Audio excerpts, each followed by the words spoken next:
지지하는 청춘과 열정, 젊음을 대표하는 에너지 드링크 핫시스와 퍼포먼스로 앞서가다 LG 울트라 기어가 함께합니다. ASL 시즌12 개막전 경기로 인사드립니다. 안녕하세요, 이영경입니다. 6월 6일 이몽규 선수의 우승으로 마무리된 지난 시즌 이후 정말 오랜 기다림 끝에 ASL 시즌12로 다시 인사드리게 됐습니다. 이번 시즌 종족 밸런스 888로 황금 밸런스를 이루고 있어서 많은 분들이 큰 기대를 모아주고 계시는데요. 과연 어떤 명경기들이 여러분을 기다리고 있을지 끝까지 많은 관심을 모아주시길 부탁드리면서 24강 A조 첫 경기에 나서는 두 선수 모셔보도록 하겠습니다. 조기석 선수와 김범수 선수 모셔볼게요. 안녕하세요. 안녕하세요. 자, 두 선수 정말 오랜만에 경기장에서 24강 첫 경기를 앞두고 만나게 되셨는데 깜짝 놀랐습니다. 두 분 의상이. 저도 당황했어요, 옆에 네. 보고. 신발까지 어떻게 이렇게 맞춰 입은 듯이 약간 상대에게 카운터를 날리는 듯한 느낌이 들었거든요. 조기석 선수, 김범수 선수의 첫 경기를 앞두고 계신 기분이 좀 어떠신가요? 일단은 범수가 이번에 방송도 안 하고 열심히 연습을 하더라고요. 그래서 저는 방송 키면서 엄청 열심히 준비했는데 과연 어떻게 준비했을지 좀 기대가 되고 있어요. 김범수 선수 오늘 경기장에도 정말 빨리 오셨어요. 그만큼 좀 긴장을 하고 또 경기를 준비하고 오신 것 같은데 조기석 선수와 이렇게 정말 같은 의상을 입고 딱 마주쳤을 때 느낌이 어땠나요? 근데 이게 아마 패션 스타일이 네. 비슷한 것 같은데 잘 못 입는 그런 게 좀 비슷한 것 같아요, 아마. 지금 서로를 계속해서 스캔하고 계세요. 당황스럽습니다. 네, 조기석 선수와 좀 먼저 이야기를 나눠봐야 할 것 같은데 요즘 기세가 정말 좋잖아요. 네네. 근데 지난 시즌 16강의 벽을 넘지 못해서 좀 아쉬웠을 텐데 많은 분들이 이번에는 그 아쉬움 날릴 수 있다. 조기석의 지금 기세라면 하는 기대를 좀 가지고 계시거든요. 조기석 선수 생각은 어떠세요? 최근에 그 게임이 이제 제가 저그전이 많이 부족했었는데 최근에 이제 그래도 잘하는 선수들이랑 계속 게임을 하다 보니까 뭔가 이제 깨닫는 점들이 많이 생기더라고요. 이게 아직도 계속 무궁무진하구나, 성장 가능성이. 그래가지고 이번 시즌 뭔가 오늘만 이기면은 뭔가 느낌이 좋을 것 같아요. 이미 좀 완성형에 가까운 테란이라고 생각을 했는데 아직까지도 깨달음을 얻고 계시다니까 김범수 선수 입장에선 약간 긴장되실 것 같아요. 제가 김범수 선수의 ASL 출전 기록을 살펴보니까 시즌 8, 시즌 10 그리고 시즌 12 이렇게 두 시즌마다 또 특이하게 이렇게 본선에 올라오셨더라고요. 그동안 중간중간 그래도 공백이 좀 있었기 때문에 경기장에 다시 올 때 조금 긴장이 되거나 하진 않으셨을까요? 긴장되는데 이제 처음 올라왔을 때랑 두 번째 올라왔을 때보다는 조금 덜한 것 같아요, 아무래도. 근데 조기석 선수를 상대로 만난다고 했을 때는 조금 긴장이 될 법도 하고 또 A조에 속한 선수들이 김민철 선수 그리고 원지훈 선수 다들 좀 기세가 올라온 선수들이거든요. 조에 대한 생각은 좀 어떠셨어요? 일단 조를 확인했을 때 A조가 좀 빨리 진행을 하다 보니까 좀 더 부담이 됐던 것 같아요. 아무래도 제일 먼저 해야 되고 그것도 1경기이다 보니까 더 좀 부담이 좀 있던 것 같아요. 반면에 조기석 선수는 예선에서 완전히 손을 풀고 오셨을 것 같아요. 무패잖아요, 이번 시즌 예선도. 네네. 사실 예선의 컨디션 조절이 본선만큼이나 좀 어려울 거라는 생각이 드는데 어떻게 이렇게 예선에서 좀 큰 어려움 없이 뚫고 올라올 수 있을까요? 일단 많이 참가를 해봤잖아요. 최다 전적이고 최다로 이제 시즌을 참가하니까 이제 예선에서만큼은 뭔가 이제 깨달음이 있었는지 그냥 잘 되더라고요, 게임이. 그동안의 경험을 바탕으로 좀 풀어나갔다라는 말씀이신 것 같은데 본선 경험만큼도 조기석 선수 정말 좀 노련함의 대가라고 좀 느껴지는데 오늘 경기도 좀 기대를 해보도록 하겠습니다. 자, 이번에는 팬분들이 전해주신 질문을 좀 두 선수분들께 전해드릴 텐데요. 먼저 조기석 선수에게 남겨주신 질문이 있습니다. 조기석 선수 하면 여러 가지 별명들이 있지만 최근에는 마왕으로 불리고 계십니다. 오늘의 마왕은 마인의 왕인가요? 아니면 마린의 왕인가요? 라는 질문을 올려주셨네요. 일단은 첫 경기가 그래도 토스전이니까 그래도 마인의 왕이 되지 않을까 하는 생각이 들어요. 조심하셔야겠어요, 김범수 선수. 마인의 왕이래요, 오늘. 고개를 이렇게 갸우뚱하고 계시는데 마인에 안 당할 자신이 좀 있으신가요? 일단 최대한 안 당해보려고 노력해야죠, 제가. 김범수 선수에게도 팬분이 질문을 올려주셨습니다. 세 번째 ASL이지만 이름처럼 아직까지는 강렬한 인상이나 별명이 좀 없어서 아쉬운데 이번 시즌 좀 강렬한 경기력 보여줄 수 있을지 하는 질문이 올라왔네요. 조기석 선수가 마왕이라면 또 김범수 선수도 이에 상응하는 좀 강한 별명을 얻고 싶지 않으신가요? 일단 별명은 둘째치고 일단 처음으로 16강 한번 가보고 싶어서 일단 최대한 열심히 잘 해보도록 하겠습니다. 네, 자 그럼 끝으로 두 선수의 각오를 들어보도록 하겠습니다. 조기석 선수 각오 한 말씀 남겨주시죠. 어떻게 보면 제가 이번에 개막전이 처음인 것 같은데 오늘 후회 없는 경기하고 꼭 올라가서 기분 좋게 방송 키겠습니다. 네, 김범수 선수 한 말씀 해주시죠. 저도 준비 많이 한 만큼 최선을 다해서 꼭 처음 16강 한번 진출 한번 해보도록 하겠습니다. 네, 두 선수 개막전 멋지게 열어주시길 부탁드리겠습니다. 인터뷰 고맙습니다. 감사합니다. 감사합니다. 자, 이렇게 24강 첫 경기를 앞두고 있는 조기석 선수와 김범수 선수와 함께 이야기 나눠봤습니다. 두 선수의 비장함이 좀 감도는 인터뷰였는데요. 이번에는 두 번째 경기를 앞두고 있는 선수들도 만나봐야겠죠. 김민철 선수와 원지훈 선수 만나보겠습니다. 안녕하세요. 안녕하세요. 자, 김민철 선수 정말 오랜만입니다. 반가워요. 네, 안녕하세요. 경기장에 딱 왔을 때 느낌이 어떠셨어요? 되게 좀 뭔가 오랜만에 온 느낌이어가지고 조금 오늘 살짝 긴장되네요. 사실 지난 시즌 11 와일드카드전에서 아쉽게 좀 시드를 획득하지 못한 이후에 공백이 좀 있었어요. 또 그 사이에 이몽규 선수가 우승하는, 또 저그가 우승하는 모습을 집에서 좀 바라보셨을 텐데 ASL 구도에 대한 좀 느낌은 어떠셨나요, 그동안? 제가 근데 와일드카드전을 딱 떨어지고 나서 네. 게임을 조금 그때 딱 깨달았어요. 그래서 조금 대참가 안 한 게 조금 아쉽기도 했었어요. 그래가지고 네. 이번 시즌은 좀 잘해 보려고 생각 중입니다. 그 깨달음이 오늘 개막전에서도 좀 계속해서 이어질 가능성은 어떻게 점치고 계시나요? 네, 항상 그 잘한다 하는데 오프라인에서는 좋은 성적, ASL에서는 좋은 성적을 거둔 적이 없어가지고 팬분들이 이제 이번에는 안 믿을 텐데 일단은 안 믿어주시면 좋겠어요. 기대 안 하고 보시면은 좋을 것 같아요. 안 믿어야지 하는 그 마음 한켠에 김민철 선수의 믿음은 굳건하세요, 팬분들이. 오늘 꼭 믿음에 좀 부합하는 결과가 나왔으면 좋겠고요. 자, 원지훈 선수와도 인사를 나눠보겠습니다. 안녕하세요. 안녕하세요. 자, ASL의 세 번째 도전을 이어가고 계십니다. 물론 지난 시즌에도 이 본선에 올라오시기는 했지만 이제는 ACS를 졸업한 신분으로 또 도전하는 입장이신데요. 좀 네네. 소감이 어떠신가요? 그냥 항상 대회에 올라오면은 설레고 열심히 해야겠다는 생각뿐이에요. 그냥. 네, 원지훈 선수의 첫 경기 상대들을 쭉 살펴보니까 굉장히 강한 상대들을 쭉 만나셨더라고요. 네네. 김민철 선수도 만났었고 김정우 선수도 만났었고 다시 김민철 선수를 만나게 되셨는데 좀 야속하지 않았나요, 이 대진이? 좀 빡세다 생각은 했었는데 네. 이제 지금은 좀 달라요. 그래요? 지금은 이제 누구랑 해도 이겨야 한다라는 생각을 강하게 하고 있고 예전에는 이제 그런 생각이 들었죠. 좀 야속하다고 생각했지만 이제는 좀 다른 마음가짐으로 네네. 오히려 지난 시즌들에 비해서 좀 자신감이 생기신 것 같아요, 원지훈 선수. 그런 것 같아요. 시즌이 이제 계속 될수록 좀 여유로움이 생기는 것 같아요. 김민철 선수도 좀 자신감을 얻고 이번 시즌에 도전하실 텐데 그동안 쭉 저그의 강세들이 좀 이어졌잖아요.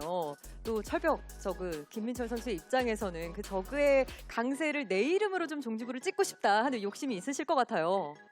요새 근데 저구들이 너무 잘하더라고요. 그래서 근데 저도 좀 요새는 좀 잘하고 있어가지고 네.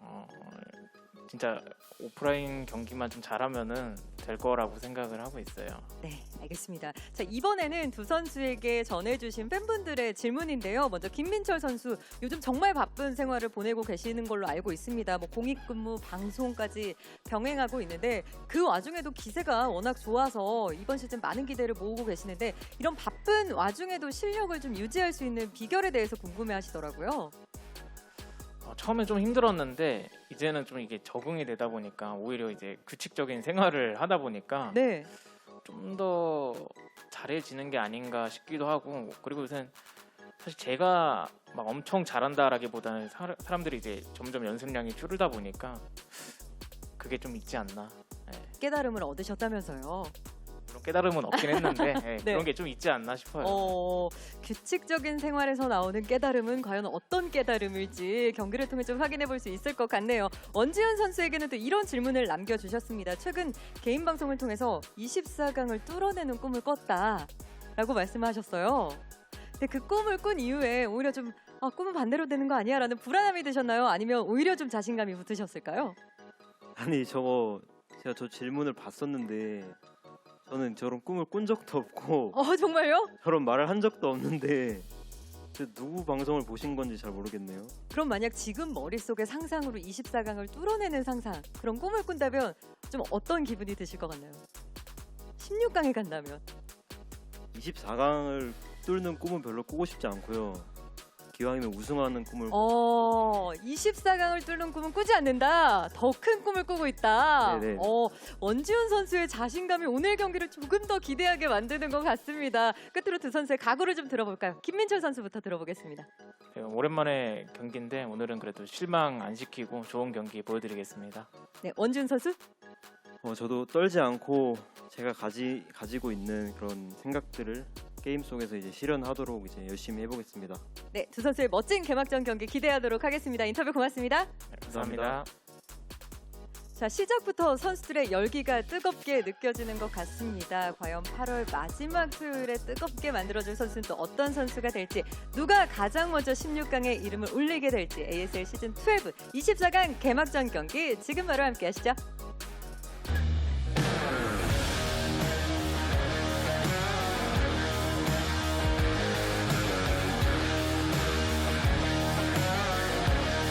What is up, everybody? ASL Season 2 2021 starts tonight. I'm Tasteless. With me is Tastosis. How are you doing, brother? Dude, I could not be better. ASL Season 12. I have been waiting for this, and it actually came up quicker than we expected. That's right. We thought we were going to have a couple months to basically wait and grind out some of the Brood War strategies we saw in the previous season, but now AfreecaTV has decided to start it a little bit earlier, and so here we are. I know. It's an awesome thing. ASTL, of course, having to be pushed back. We do hope to be able to bring that to you guys when it is up. Yeah. And, of course, a big thanks to everyone that supports us on the Patreon. Patreon.com/ASL English. It is because of you guys that we can continue to put this out. Quick announcement as well. We have the same team back with Cobra Venom and Nice Username and Banana Soup helping us out to get it all translated and edited and just make it pretty. Yeah, and we're going to see if we can't get these VODs out in an even quicker fashion here for you guys. Yes, we are hard at work on that. That is the biggest feedback that we really got for Season 11, and we think that we have a much better few ideas. So I think it's going to be a lot quicker. I think so. We've got quite the lineup of maps you guys can see here now that we're going to be unpacking for you guys in these games. But yeah, I mean, it's cool to have ASL back this quickly. You know, I'm kind of used to having that downtime where the meta changes a little bit. So I'm curious if this is going to be a lot of the same ideas at play that we saw in previous seasons, or if we're going to see a couple more evolutions in the whole meta. No, I know. And the map pool looking very different. Goodnight, Revolver, Lemon, Largo, our new maps here. Ascension is back. Polypoint and Eclipse, both from the ladder. That is a really cool set of maps, and we'll be talking about them. The only map that I haven't casted on yet is going to be Lemon, which is kind of the really crazy map in the map pool, but not as crazy as some of the others that we've had, like Sparkle. Yeah, no, we've always had, not always, but we've usually had a map or two that's completely insane. And we'll see how the games and the matchups actually pan out on that. But it is going to be, with these new maps, perhaps some new techniques used in the meta. I do want to bring up real quickly here, I think the biggest takeaway for me in the previous season, Tastosis, was probably the fact that Mini really started to bend the rules in PvZ. I want to see if that's still applicable now, or if we're going to see Zerg start to punish that more. Is there anything from the previous season you kind of had your eye on that you've got some question marks about coming here into Season 2? Well, I think the metagame has actually shifted so dramatically since last season that nothing about last season stands out that I'm looking forward to, but the new, basically what we're seeing, and look at this race distribution, it's perfect. 8-8-8 through the qualifiers, and then 1-1-2 from the round of 16 seeds. You might notice Larva is not listed there. Unfortunately, he's having some wrist issues. He is going to take the season off. We did have that wild card match. If you want to watch it, spoiler alert, Rush won. That's why he's a round of 16 seed here. But yeah. It's cool to see this nice distribution of all these different races, though. Oh, it's awesome. I love it when it's so even. And you can see these groups are really well balanced. Very, very exciting to see. I think every group you have like 3 real potentials to get out, and some of them 4. Right? Some of these groups I look at, like Group C, I'm like, ooh, I don't know who's going to come out of there. That's kind of exciting to have Movie back and everything. Yeah, that's very cool to see. Player like him in here. Of course, with some of the newer Terrans here, you got your Rushes, you got your Royals. I'm always kind of hyped to see what they're going to be doing here. Our 4 players for tonight, it's going to be Sharp, SoulKey, Sins, and nOOb. Yeah, this is exciting. Sins, I think, is one of the more exciting new Protosses that we're seeing pop up more and more. In ASL, in the King of the Hill that you and I have been running as well for the Patreon. And, of course, nOOb, he is back. He's always looking pretty strong. But Sharp and SoulKey, these guys, they have a long history against each other, and I think we're going to see it rekindled here tonight. Definitely the favorites of the group. Yeah. Especially SoulKey. He's always been kind of funny to follow, right? We've talked about how he's been extremely inconsistent sometimes in StarCraft. Like, there's periods where he looks like he is perhaps the best Zerg of all time, and then there's times where he just completely flounders. Yeah, and I wonder which one's going to show up here tonight, because I'm trying to think of games I've seen of him lately, but I haven't seen that many. Anyways, let's take a look at our first match. Of course, Sharp, one of the absolute best Terrans in the world. I would say he's still definitely top 5, but maybe not where he was a year and a half, 2 years ago, where he was like a finalist material guy. Right now, it feels like he's struggling to really get into the round of 8. Yeah, he's just a very solid Terran, but you're right. There was a period where he seemed to almost be on the forefront of maybe even reinventing the way we would see Terran be played. Very active player. He's been streaming a lot, by the way, on Twitch. You can check out his channel. He's been pretty good about trying to interact with English speakers. But he's going up against nOOb here. Yeah, and this is kind of I think it's actually a relatively tough match for Sharp to have as his first round as a number 1 seed, because, yeah, nOOb is a number 4 seed, but he is very deadly. It's going to be a best of 1 on Eclipse, which, being a 2-player map, there is so much prep that can be done by nOOb compared to Sharp. Sharp doesn't know if he's getting proxy gated. He doesn't know if he's getting his gas stolen, right? And the thing is, nOOb does know that, so it's a lot easier to prep a best of 1 on Eclipse for a Protoss than it is for a Terran. So even though I would still, even with all that being said, Sharp is favored, but maybe not as much as you would expect, considering their, the first seed against 4th seed. You know what I mean? Totally, man. I mean, Protoss, they love having a map with only 2 spawns, and it's because they can do anything, right? You don't have to proxy, you don't have to Nexus on 12, you don't have to play normal, so I'm very excited to see how exactly nOOb is going to open this up. And we're ready now for Game 1, guys. ASL Season 12. I was calling it 2, but all the logos are saying 12, so Season 12 starts now. You know what I realized is GSL, they keep calling it like Season 1, 2, and 3 every year. And then with this, they just decide, I guess because if we were doing GSL, it'd be like Season 48. Yeah, no, that's true. That's true.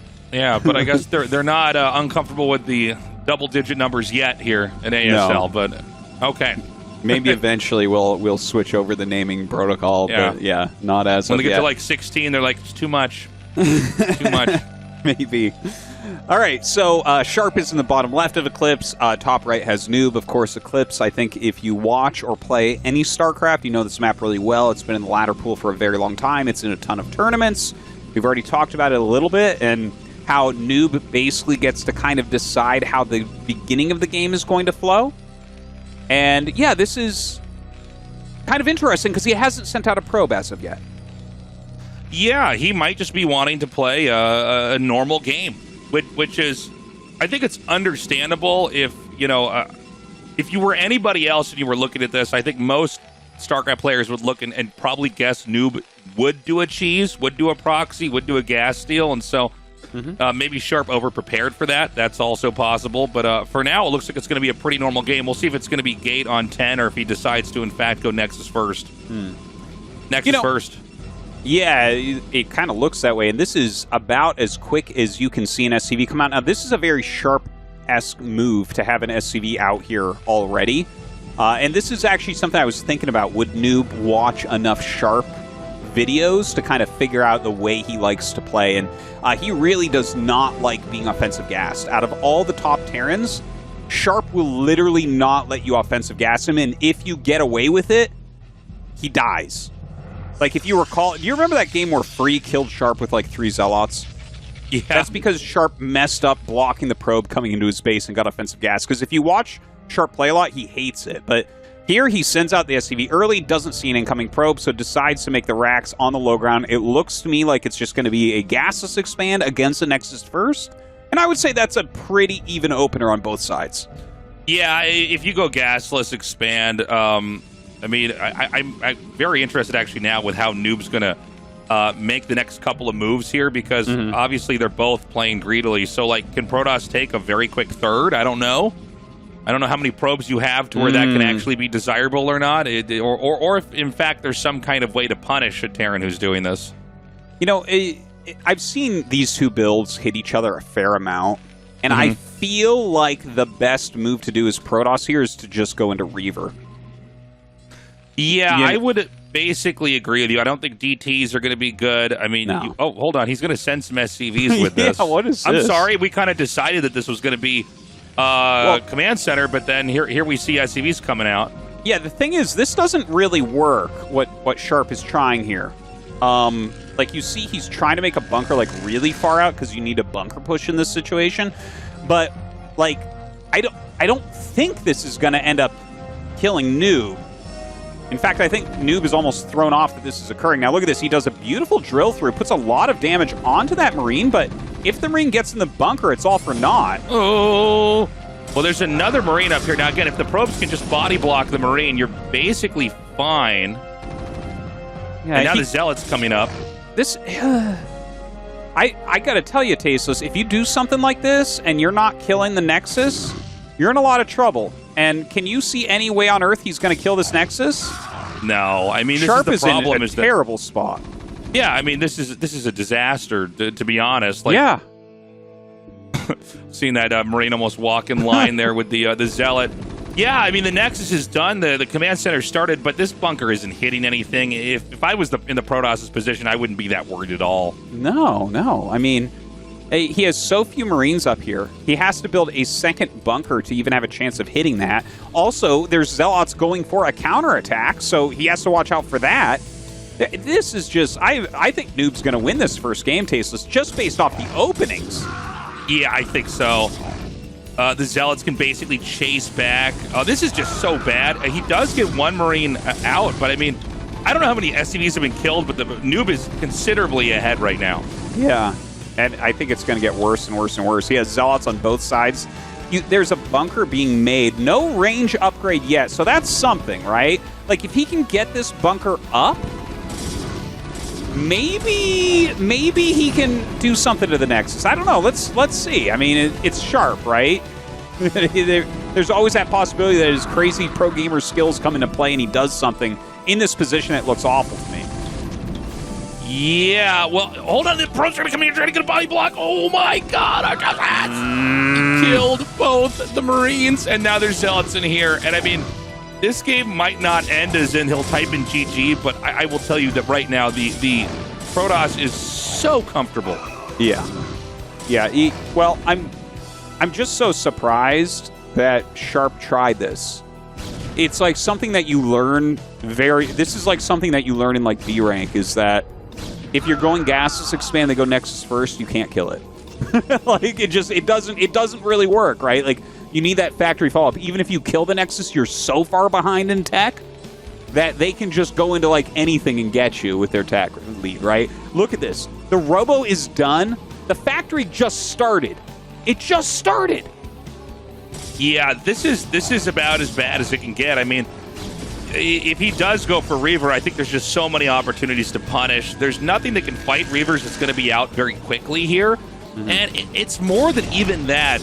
Keep in mind the Terran would need to basically spend a lot of minerals making a full surround to have turrets to keep himself safe. That probably won't happen in time either. I mean, there's going to be a lot of abuse coming up here from the Protoss' position. And honestly, Sharp, you were mentioning this a minute ago, Artosis, but Sharp is kind of handing nOOb this situation. I don't think nOOb was expecting a bunker rush. You're basically trying to play extremely greedy and get ready for mid game. But this time around, I think that this was a real bad judgment call here from Sharp. And the game goes on, but I think it's pretty low as far as probability that we're going to see nOOb lose this.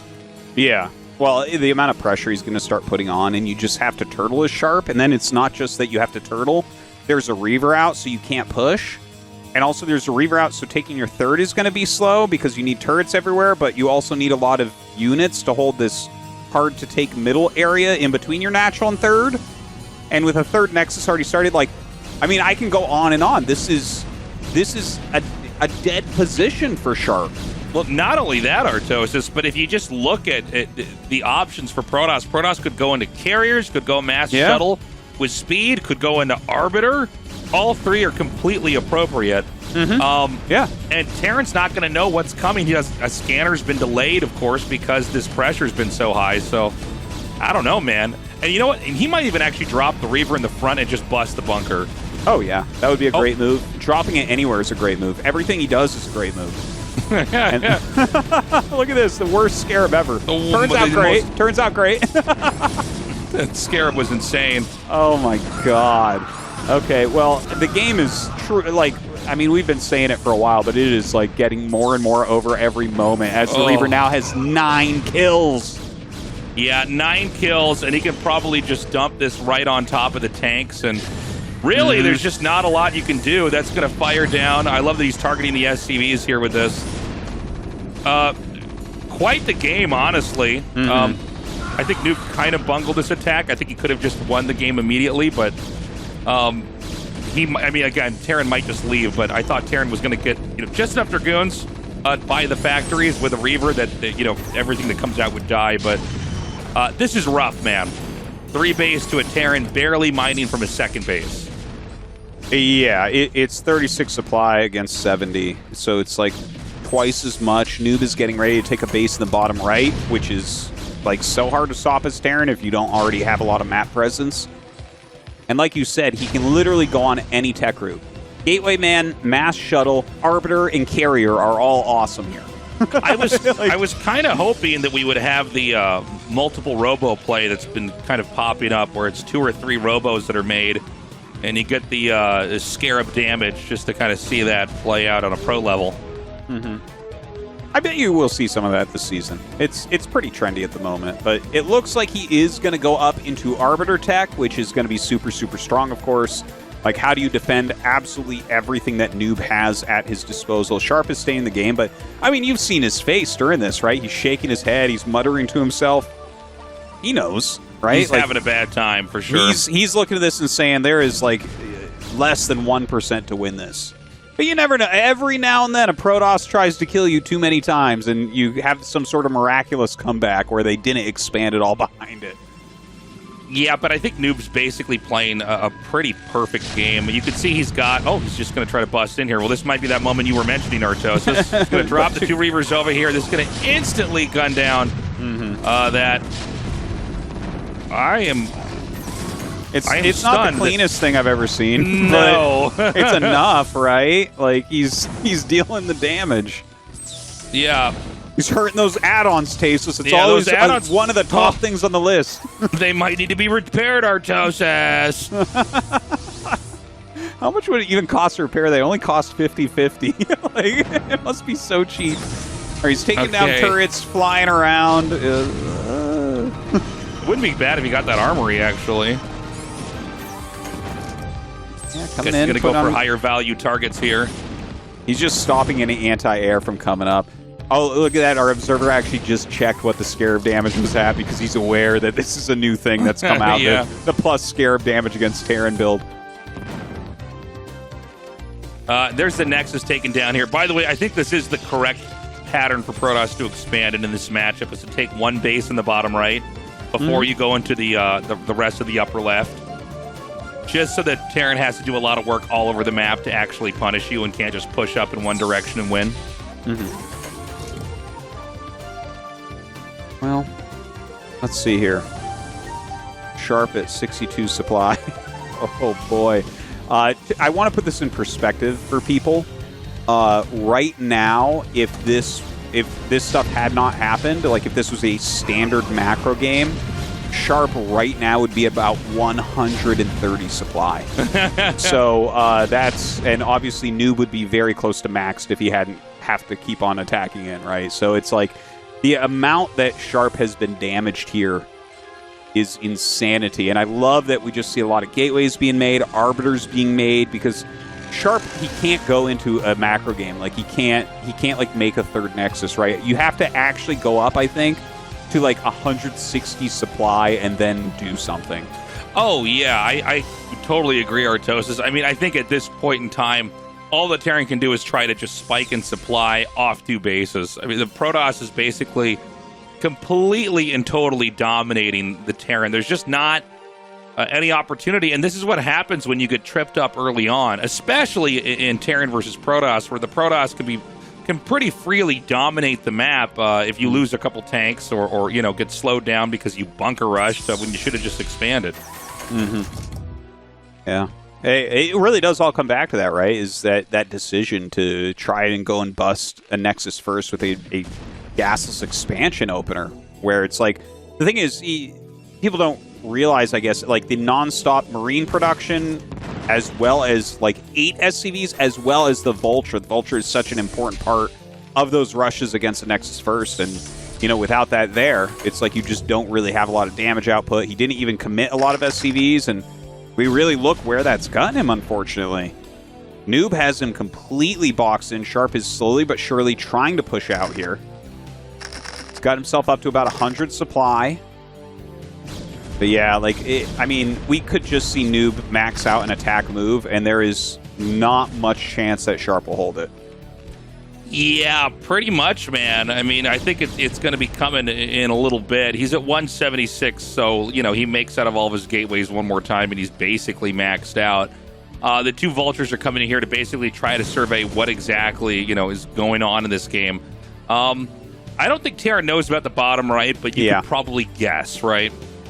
Yeah, like right now in Sharp's brain, he just saw the 4th warping in. He's probably hoping against hope that is the 4th base. Okay, the Vulture sees that bottom right base, and so now he has that full confirmation that it's like, okay, this is full 4 base, tons of tech, 5th base on the way.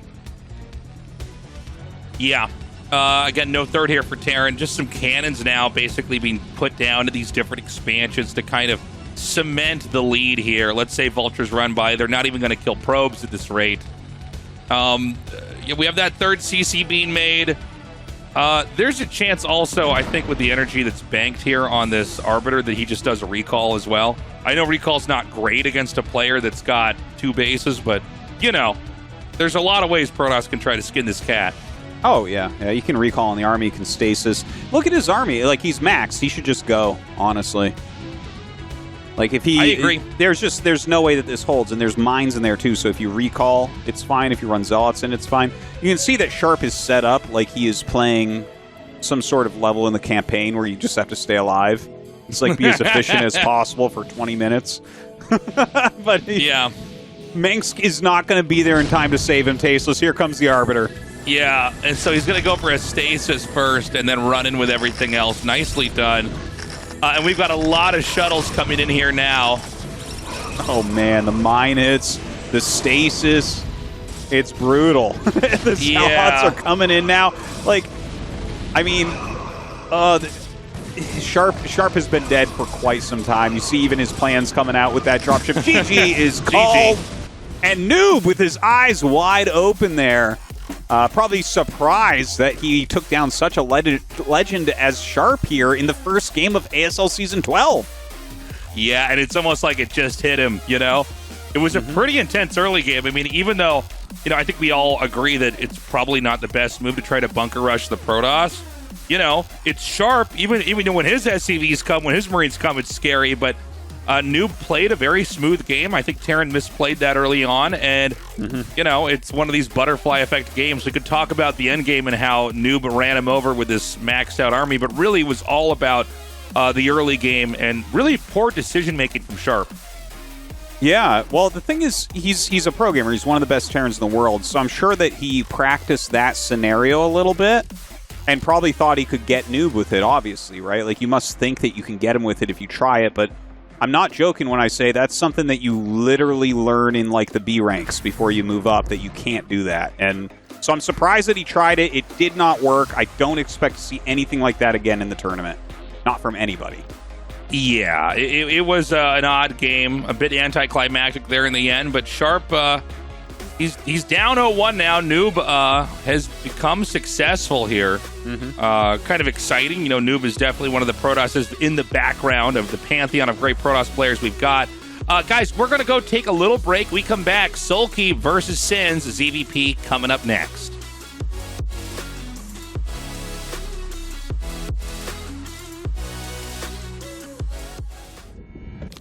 아이시스 8.0을 챙긴다는 건 건강한 생각까지 챙긴다는 것. 나를 움직이는 핑크 에너지. 아이시스 8.0. 울트라 기어로 선명하게 이긴다. LG 울트라 기어 게이밍 모니터. 힘들어도 어려워도 이렇게 멈추면 내가 아니지. 오늘이 뭐야? 새로운 나를 만든다. 나의 레벨은 다르다. 어너더 레벨 핫6. 어려워도 이렇게 멈추면 내가 아니지. 오늘이 뭐야? 새로운 나를 만든다. 나의 레벨은 다르다. 어너더 레벨 핫6. 이번 주 등산 어때? 등산. 캠핑? 그래서 주말엔 낚시? 내가 낚인 거지. 그래도 나오니까 좋잖아. 일상에서 취미까지 나누고 싶은 게 많은 요즘 시대의 커피. 칸타타.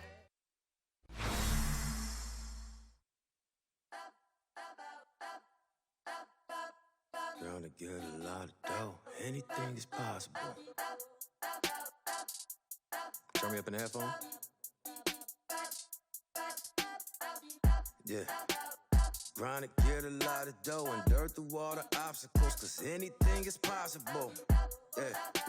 Oh man, I got a lot of goals. Stack that bread and vomit nose. Anything is possible. Yeah. Grind to get a lot of dough and dirt through all the obstacles, cause anything is possible. Hey. Oh man, I got a lot of goals. Stack that bread and vomit nose. Anything is possible. Hey.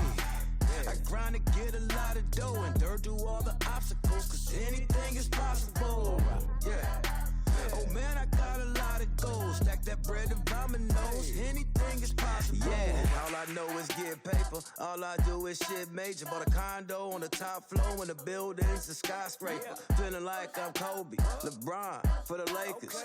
Feeling like I'm Idris, Paul Walker, Taker. New Rollie, no diamonds in it. New Porsche, all dimes in it. I'm infatuated with fine women. Corona extra with the lime in it. Just to chase the Henny. Used to be a penny pincher. Now I'm in plenty business. Grind hard, nigga, on guard. Grind hard, nigga, on guard. Yeah. We grind to get a lot of dough and dirt through all the obstacles, cause anything is possible.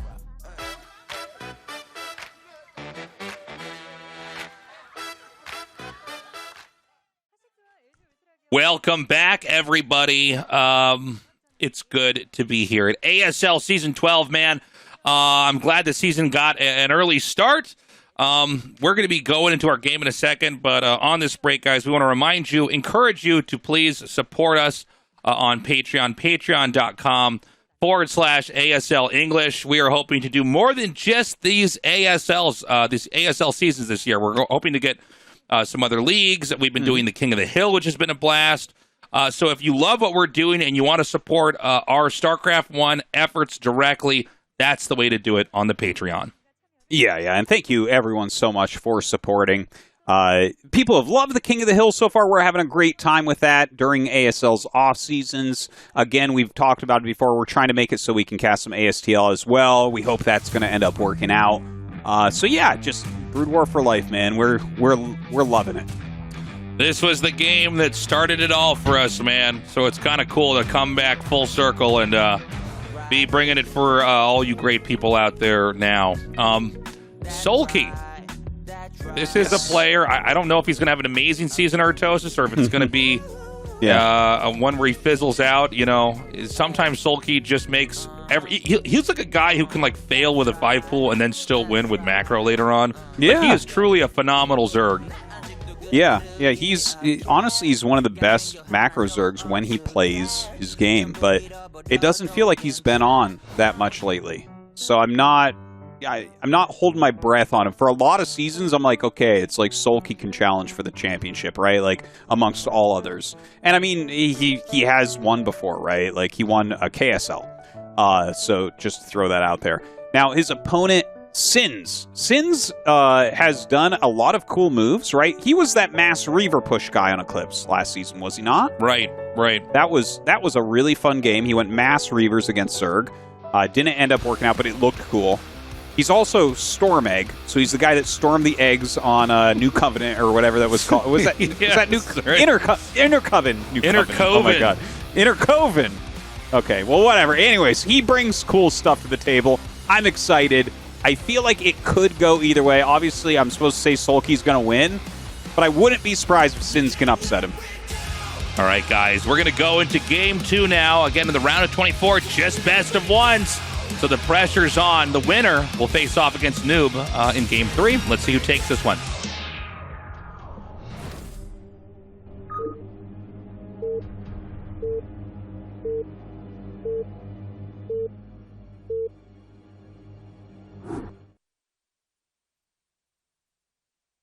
So in the top right, we have SoulKey.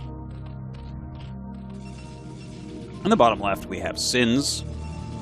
So, going into this game, it's, how do I say this? I don't know how active SoulKey is right now. Like, and that's worth pointing out. With StarCraft 2 and 1, there are pros that will show up to qualifiers just because, why not? But they haven't been grinding, they haven't been laddering, and sometimes they're some of the ones that are the best qualify anyways, you know what I mean? Yeah. But I'm curious to see how SoulKey's going to play here today.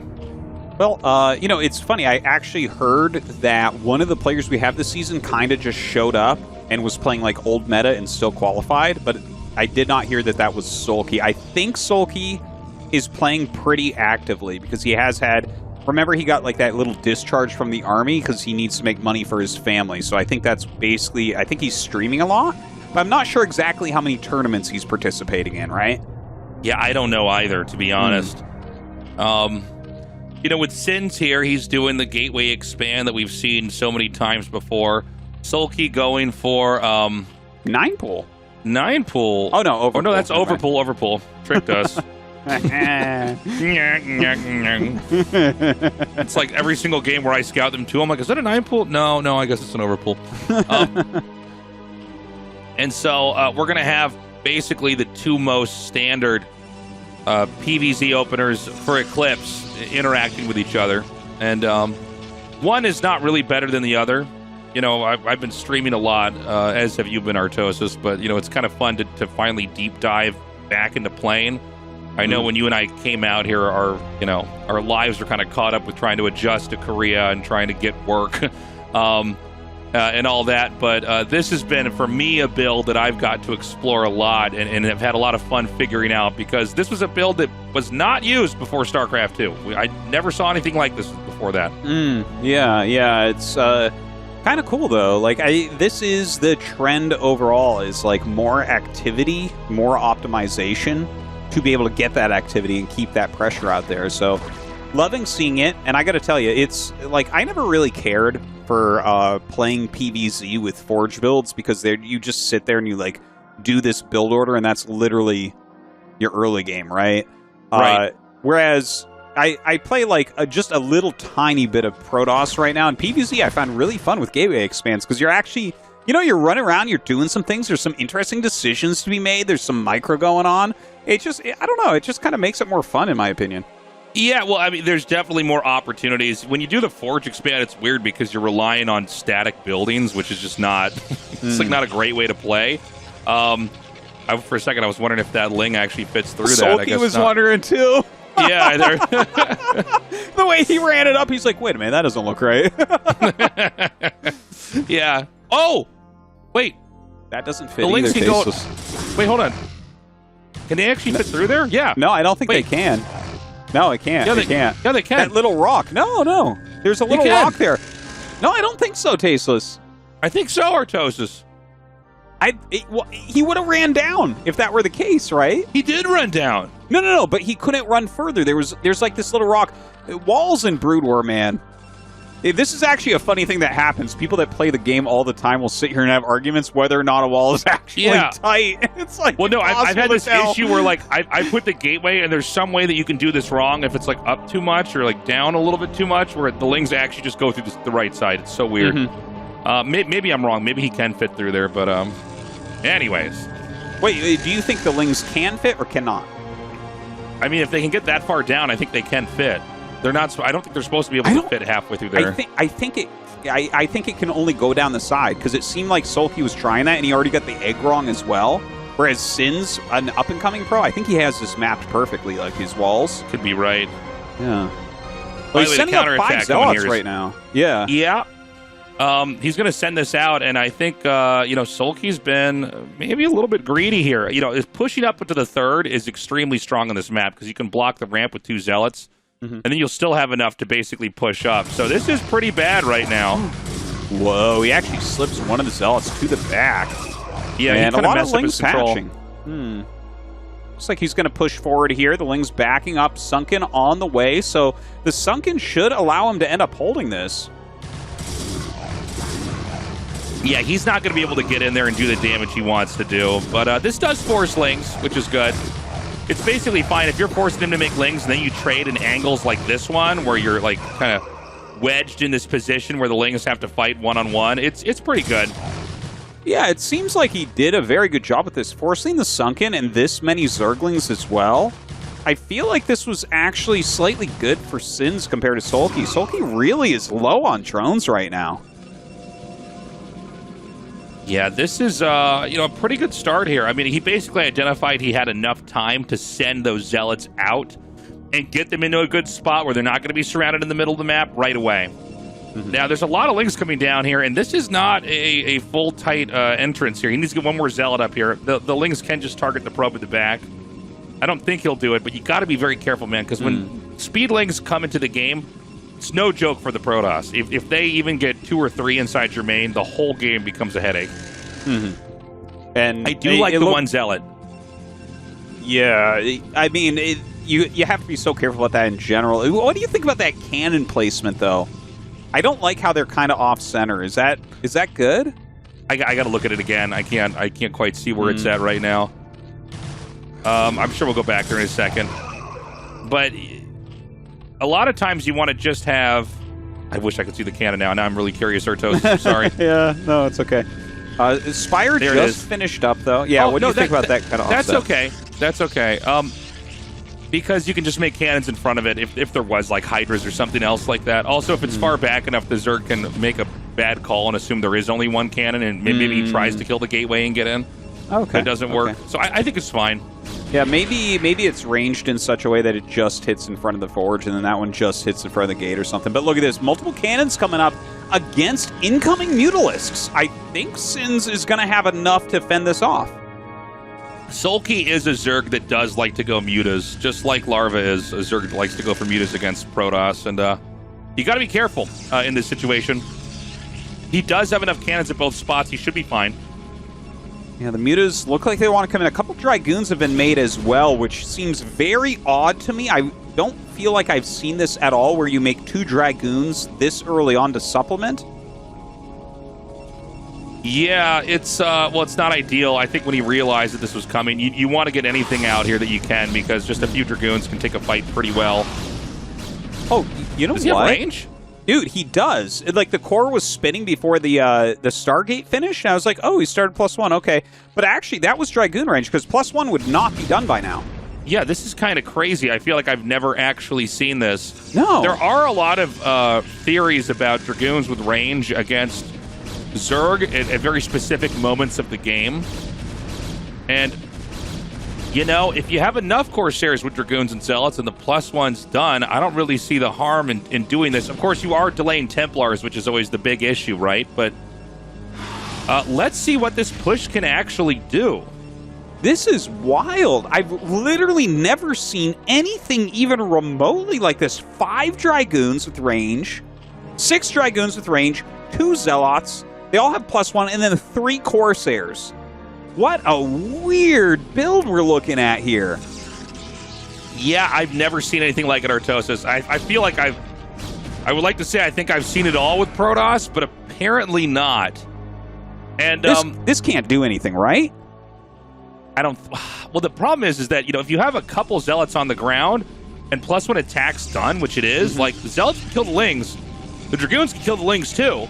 Yeah. If you don't have an overwhelming number of Lings, and then Dragoons can fight Mutas fine, especially with Corsairs. Now, SoulKey's set up here with the Scourge with this, so he kind of wants to dive bomb the main, probably kill the 1 or 2 cannons that are here, and then win that fight. But again, you could just see the Dragoons fight so easily against the Scourge. Yeah. What a game. I still can't quite wrap my head around this. Yeah, my mind is blown right now. He's getting a Robo already. Some High Templars are coming out. I love watching Sins, man. He really brings new stuff each and every time. The question is he going to be able to win with this? Or is this just going to fall apart like his Mass Reaver strategy? Well, he's got enough Corsairs chasing the, you know, I'm sorry, he's got enough Scourge. I had a brain fart there. He has enough Scourge chasing that the Corsairs can't quite engage. Ooh, here they come now. Oh, he throws the Storm down onto those Mutas, but the Scourge do a decent job. He picks off a lot of the Dragoons as well. And when we look back at SoulKey's base, Tasteless, he's almost at the same supply as Sins. Now, I know Sins hasn't had his Gateway Explosion yet, but still that looks bad. You know what I wonder is what prompts Sins to do this? Like, what prompted him to just go range? Because I don't feel like he scouted anything special. Yeah. Right? Yeah. Like, no, I agree completely. It seemed like it could have been Muta, or it could have been 4 Scourge into 6-Hatch Hydra. Yeah, and so that's what confuses me. I feel like the map doesn't lend itself to make this, you know, especially in, you know, how do I say this? It's not like it's an enticing map to try this on, right? Like, there's a third base that can be punished with Dragoons with range, right? So I don't know. I think we're gonna have to do a deep dive on this one down the road, because I don't know what the rationale is. I do like the Dark Archon. I think when you lose enough Corsairs, you have to know the Zerg is probably going to be pretty interested in making even more Mutas to snipe your Templars. But he can't move out until those he has the energy to catch the Mutas with the Maelstrom. Well, I mean, he has a lot of gates now. He's up to like 8 gates. He does have High Templars out. Like, Sins is going to make a very strong army and move out, but there's going to be lurkers. He already has the Dragoon range. He already has, well, he will have observers here momentarily, no doubt. I mean, he must have made the observatory already if he made the Robo, so maybe he just, like, walks across the map and kills SoulKey? I don't know, man. Yeah. Let's find out. I mean, one of the issues is that, you know, because we had to get the Dragoons out early if you're Sins, and then the Templars out later, because he lost some of those Dragoons, he doesn't really have Dragoons right now, so he can't really engage lurkers at all. Yeah, that is kind of funny, isn't he? He has, like, what, 2 Dragoons? So now he has to go back into it? You know, the normal way a PvZ pans out is you get some Zealots, you figure out if you need to get Corsairs, but you make a Corsair or 2 no matter what, and then you have about 5 Templars come out, 6 Templars, 4 Templars, something like that. And then you throw the Robo down and get the range and just get a bunch of Dragoons and fill it all in. But because Sins did this alternative tech, I just worry that he doesn't have the muscle to punish right now. Right? Yeah, I totally see what you're saying with that, because he's on this kind of very funny-looking composition, because he is not making a bunch of Dragoons, but maybe he just switches into Dragoons for a moment. Right? He has 8 gates, so 30 seconds later you have a group of goons, basically. Yeah, I mean, if he does make that group, look at his supply right now. Like, 171, not bad. That's definitely enough to take a fight. Yeah, it looks like he wants to expand away from the third base. This kind of shows some desperation. Not that that's bad, but I think the Zerg might not see the expansion over at what is normally the fourth and is instead going to be the third. Oh, he's actually going to double expand. This is also fine. Okay. That's kind of interesting. Now, SoulKey has a pretty good setup, and this is a place where I would always be afraid of SoulKey is as you get to the late game. He's very good with big armies. He's very good as a turtle Zerg specifically in this matchup. He's the other one with Larva that we used to always talk about turtling fourth bases very well. But this is a harder to turtle fourth base, right? This is the most open base on Eclipse that SoulKey has taken as his fourth. Yeah, I couldn't agree more with what you said, Tastosis. Like, he's very good with the turtley play, and he's definitely got himself into a healthy 4 bases. He's got the hatches. I don't really see any weak spot literally anywhere that Protoss can attack in that won't be met with a lot of lurker spines. Well, he's going to have to fight through those somehow. He has a lot of Dragoons now. He has decent upgrades with 1-1. There is a counterattack coming up towards his third base here with Muta Lings. So the Muta's going to hit those Zealots on top of the ramp. The Lings coming up and kind of flanking there. The cannons are finishing, and he walks back, and you know what? He's not going to lose that third. Yeah, Sins played very well.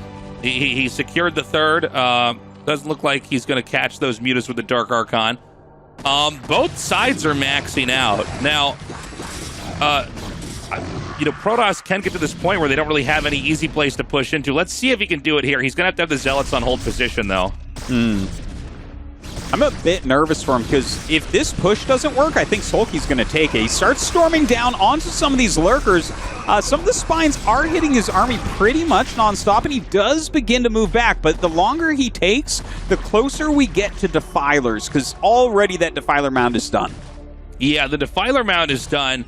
And what we want to see from SoulKey is a couple really strong plagues here. SoulKey is playing the very modern style of just getting insane numbers of lurkers where it's just very hard to get into anywhere.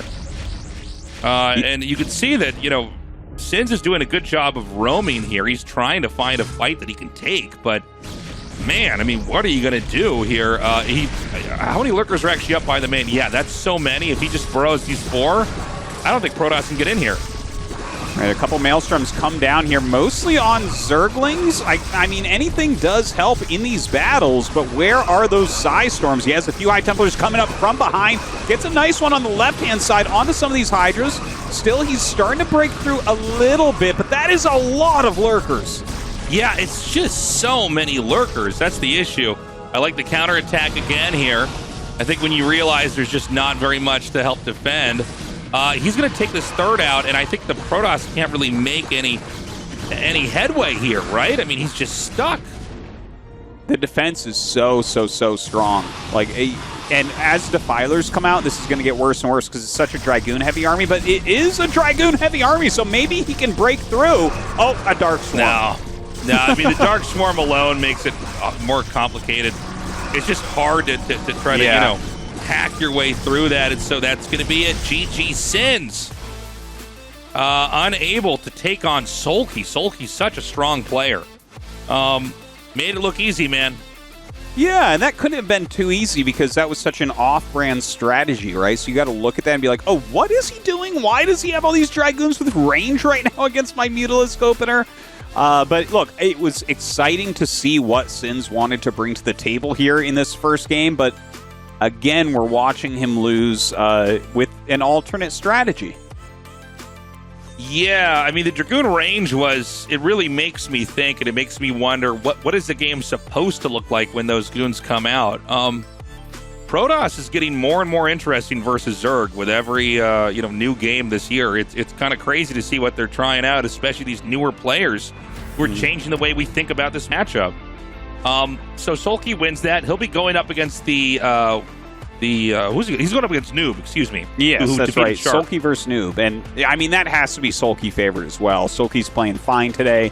But we'll see if nOOb can make that upset. Imagine if he won the group. That would be, like, the least expected outcome. Yeah, that'd be quite the plot twist to have him be the first player that moves on. Guys, we're going to find out the result of that after this short break. Do not go away.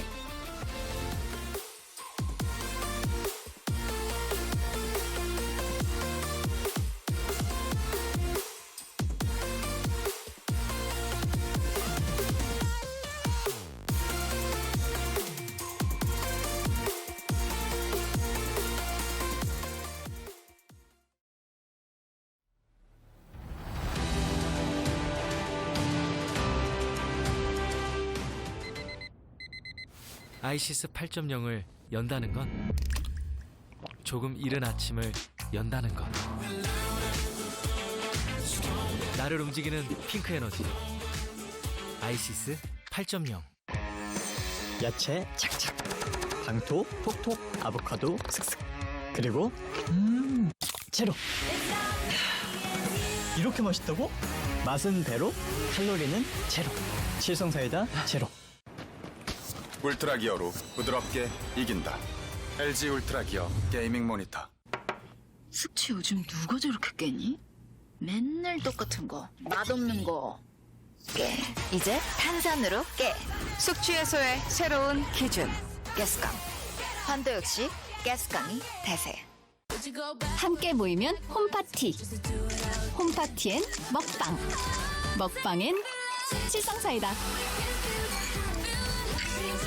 맛있어. 맛있는 자리에 빠질 수 없는 청량함. 칠성사이다.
What's up, everybody? We're back. It's going to be a PVZ here. nOOb, who, I mean, honestly, I'll tell you guys the truth. I kind of, when I looked at the lineup of players for ASL, my eyes kind of glazed over him compared to the other players in the tournament. But he could be the first player to advance. It's a possibility, yeah. It's possible. I think SoulKey is obviously the favorite. But I'm just going to say, man, I mean, you know, nOOb, it's just one game, dude. You can win one PvZ. Yeah. Let's see how this goes down. The map is going to be Ascension. And, you know, 3-player map. It's a flat opening. I've seen a lot of Protoss versus Zerg games on Ascension, and I've seen a lot of great Protosses like max out and stuff, but it feels like you almost got to be mini to actually beat Zerg here. You know what I mean? Yeah, well, mini is sort of breaking all the rules for PvZ. Like, I feel like I learned a lot, but about StarCraft watching how many played last season, but then I also didn't improve my play at all with what he did because I can't do what he does. You know what I'm saying? Yeah. Anyways, guys, we're going to be hopping into Game 3. Again, SoulKey versus nOOb here. The winner is the first player to go to the round of 16 here in the ASL Season 12.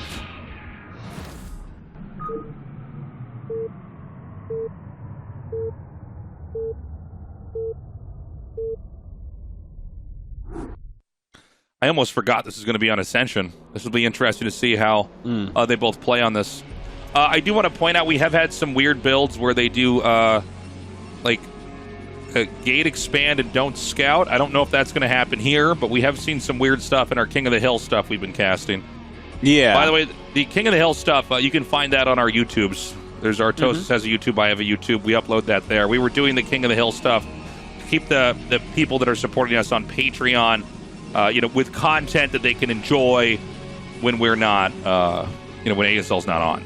Yeah, and honestly, the games in the King of the Hill, those are basically the best games ever. We have gotten been wild. extremely lucky, with the exception of the one ZVZ. I can't remember who we casted. We're like, yeah, it was like Bling's Hero got it, and I'm versus like, Soma. here's your $50, my friend. That was the dumbest game ever. But some of the non-mirror matchups, we had some great games. And then we had the PvP with Snow versus, was it Shuttle? Yeah, that's right. Which was like the best game, I think, maybe of StarCraft of the year so far. It surely was. And everyone basically agreed with that. Like, I tweeted out and people were like, oh, wow, you were not kidding. That was quite the game. But yeah, okay, so we're on Ascension. Looks like a gateway expansion here for nOOb. Over on SoulKey's side, is that going to be an overpool again? I believe so. Oh, no, never mind. Just going to go for hatch a on quick 12. hatch. Yeah. Hatch on 12 is also very good. Hatch on 12 is probably the oldest build among the old builds that are out there. It is an extremely strong economy push. I would say that Gateway first is probably the best against this. When you go hatch first, you can die to a cannon rush as well. Although cannon rushes are trending less and less. Yeah, on the pro level, you don't see cannon rush succeed very often at all. Unless it's something abusive, like it's wedged behind a mineral patch. You put there's like some spot you can get to that the drones can't. But that was really like 3 or 4 years ago. We saw a lot of that, and it seems like it's calmed down quite a bit. Yeah, people are quite good at playing against it at this point, so yeah, not something people really consider that much. And the thing is, if you go for the Forge expand, people just seem to think it's a little bit weaker than Gateway expand anyways. Yeah. Well, besides the cannon rush, there's actually not a whole lot you can do. There are some builds where you go Gateway first and scout them, and then go Forge after that and do like a Zealot rush comboed with a cannon rush. That can actually be pretty strong if you pull the trick off. But we don't really see that at all. That might creep up in a year or two, but right now it's not really in the meta. No, not so much. Now, the first Zealot coming across, already 3 hatches up here for SoulKey, taking that third base very, very quickly. Now the Zealot coming in with the probe. Forling's going to go ahead and hatch, which should be enough to help deal with this. Another couple coming out as well. Oh, nice little surround there by SoulKey. Very well done. Already gets the probe and going to be able to kill off the Zealot as well. Yeah, this Zealot didn't manage to get to where the workers are. It's not going to get a drone kill. But, I mean, it's okay. Usually what happens is when you see they hatched on 12, you only make one Zealot, then you throw down the Nexus and the Forge and get your gas. And you basically try to buy time with the one Zealot, make them chase it around like we saw back there. And you can see the core has already just now been thrown down. The Zealots are going to be able to plug up this entrance, and you should basically be safe as the Protoss from the counterattack. Oh, okay. That's a really good tip right there, to make just the one Zealot and kind of go Nexus and power up real quickly. That's actually almost like I thought it might be the opposite, that you wanted to do, keep more pressure on and make sure they can't overly drone, because they do have, all that larva. But looks like the Ling's coming down for a little bit of harassment. Going to throw his cannon down, though. Now, this is a little bit mini-esque in that, the cannon started right around when the core was finishing. nOOb should be able to get a very quick Stargate, assuming he wants to get Stargate tech. That'll be, coming right up. There it is now. Yeah, and that Corsair is going to come out really, really quickly, which is very nice. Looking over on SoulKey's side here, do you think that he's going to try like another Mutalisk-based play, or do you think he should fall back into more of a Hydra? It's hard to tell. That drone block was sick. It looks like this is probably going to size up to just be like a Spire thrown down after this layer's done. There's still a lot of different forks in the possible builds that can be done. So I'm not totally sure yet, Artosis, but we're going to find out soon enough.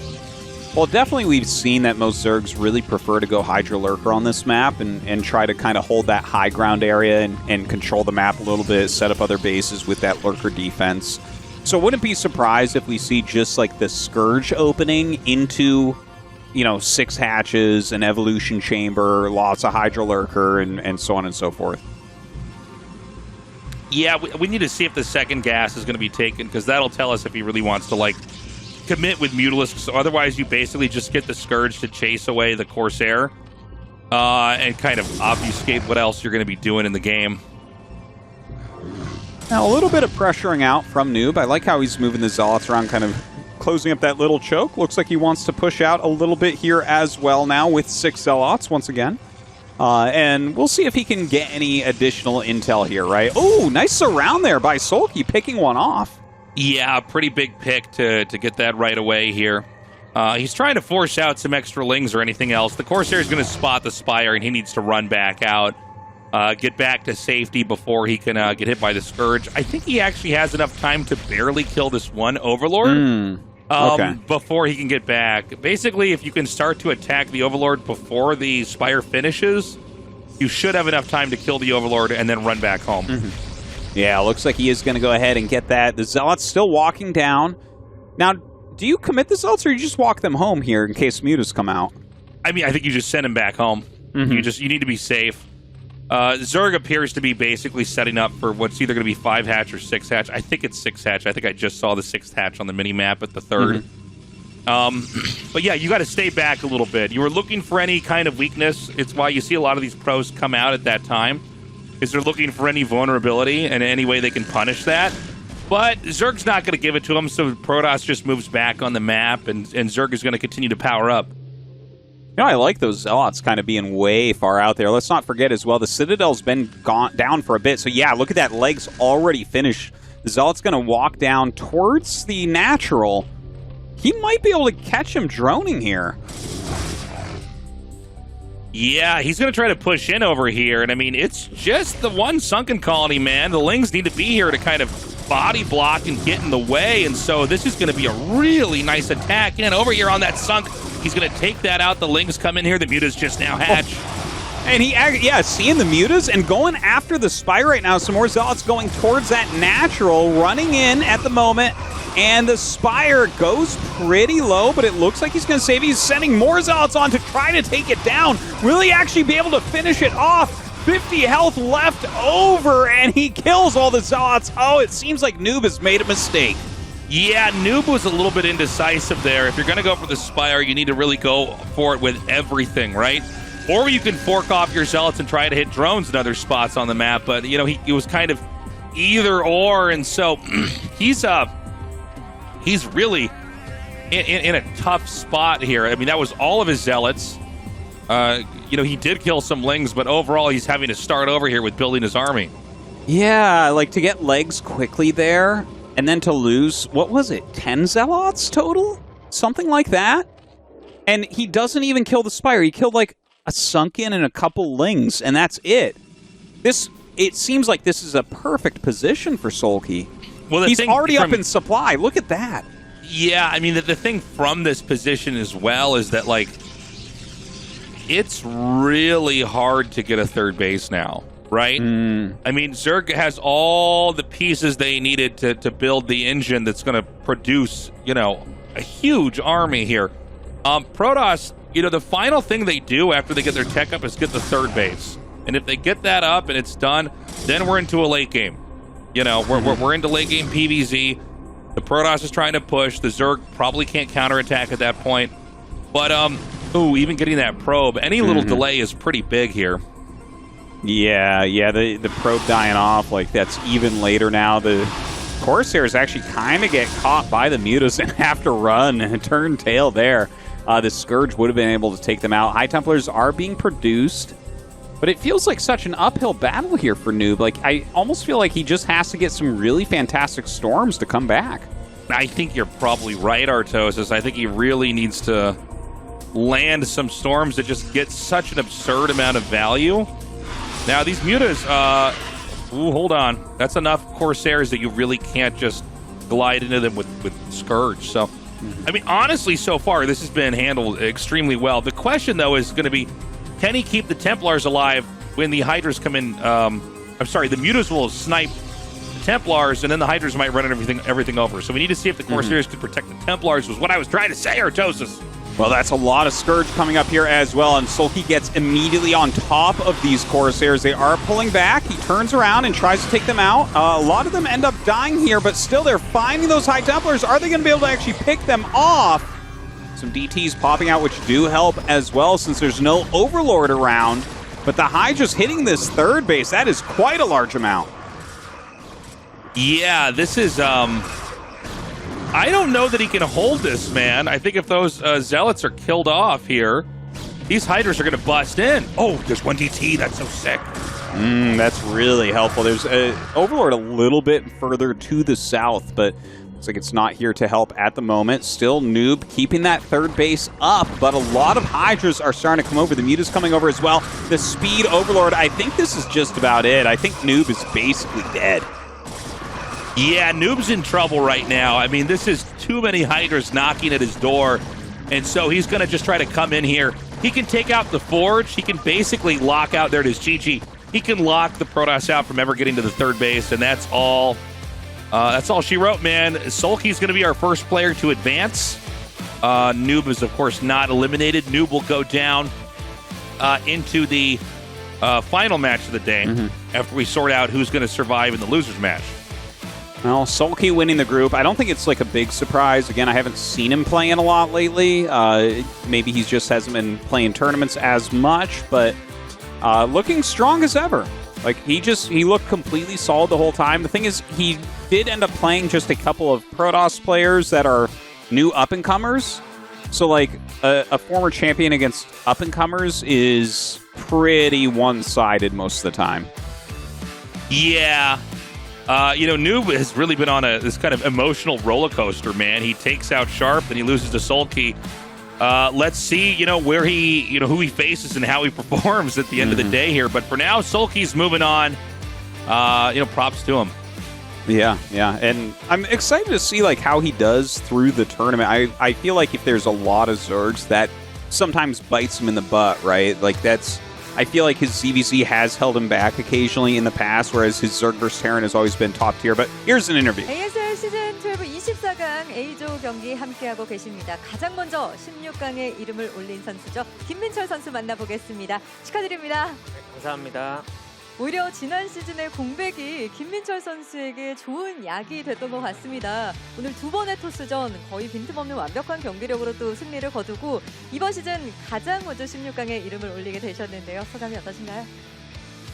진짜 오랜만에 근데 경기라서 긴장을 좀 많이 했거든요. 그래서 좀 경기력은 마음에 안 들긴 하는데 그리고 또 저주가 걸려 있어가지고 어떤 저주요? 그 장윤철의 승자의 측에 네. 그런 저주가 걸려 있어서 조금 불안했어요. 그래가지고 조금 불안하셨군요. 네. 근데 이겨가지고 다행인 것 같아요. 두 번의 토스전에서 사실 김민철 선수 경기 내적인 내용으로 봤을 때는 큰 위기가 없었을 거라는 생각이 들었는데 경기 내용 어떤 부분이 조금은 좀 불만족스러우셨을까요?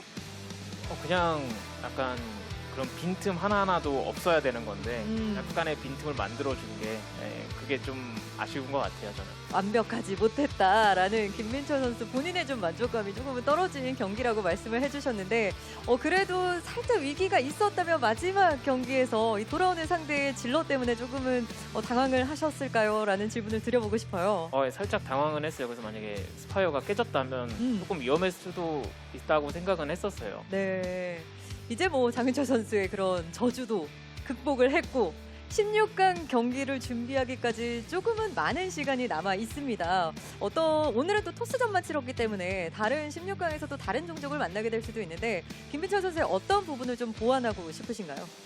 아시다시피 제가 테란전을 제일 잘한다라는 게 많잖아요. 그래서 오늘 기석이랑 테란전 좀 보여드리고 싶었는데 그게 좀 아쉽고요. 그리고 저구전을 좀 못한다라는 이미지를 좀 바꿔보고 싶어요. 그래서 저구전도 좀 이겨보고 싶습니다.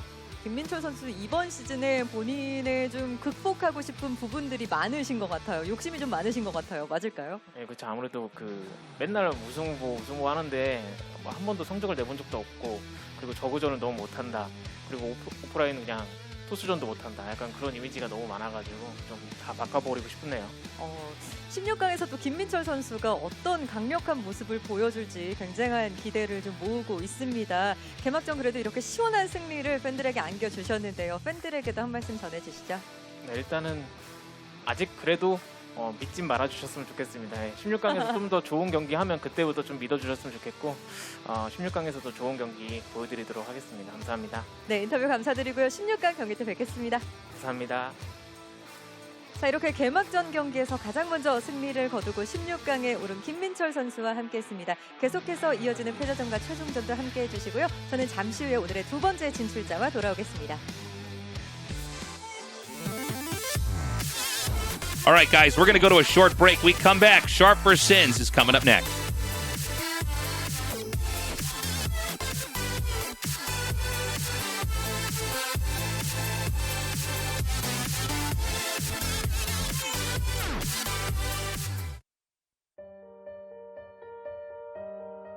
디자인하면서 가장 중요하게 생각했던 부분은 울트라 기어의 차별화된 브랜드 메시지를 잘 나타내는 것입니다. 신과 영웅들의 최강의 무기들을 검토하였습니다. 그중 니케의 승리의 날개를 모티브로 지금의 울트라 기어의 로고가 탄생하게 되었습니다. 울트라 기어의 이니셜인 U와 G를 비상하는 날개의 형상으로 레드 색상을 사용하여 강력한 에너지와 힘을 나타내었습니다. 울트라 기어는 최상의 퍼포먼스로 진정한 게임의 즐거움, 승리의 기쁨을 여러분께 선사할 것입니다.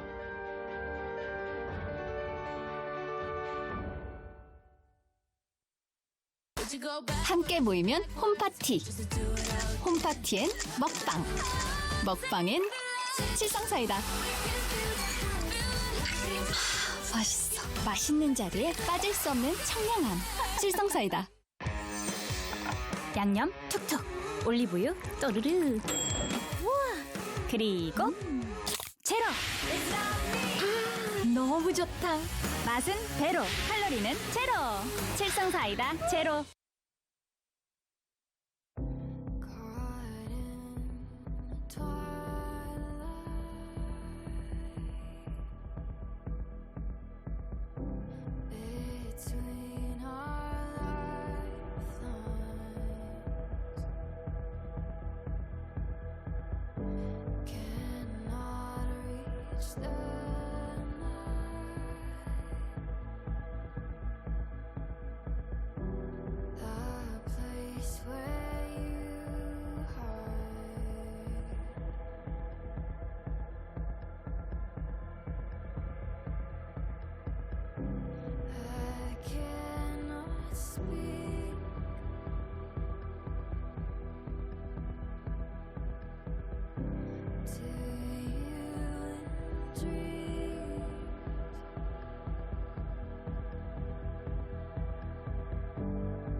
Welcome back, everybody. ASL continues on here in Group A. We have just had SoulKey advance. 3 players remain.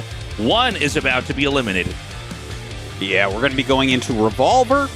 And we saw that both matches so far, everyone vetoed Lemon. That's going to be kind of a funny recurring thing, it seems. Lemon is a crazy map, guys. We'll talk about it when we get there, but it's like a double gas and a tiny main, and it's just like very, very strange.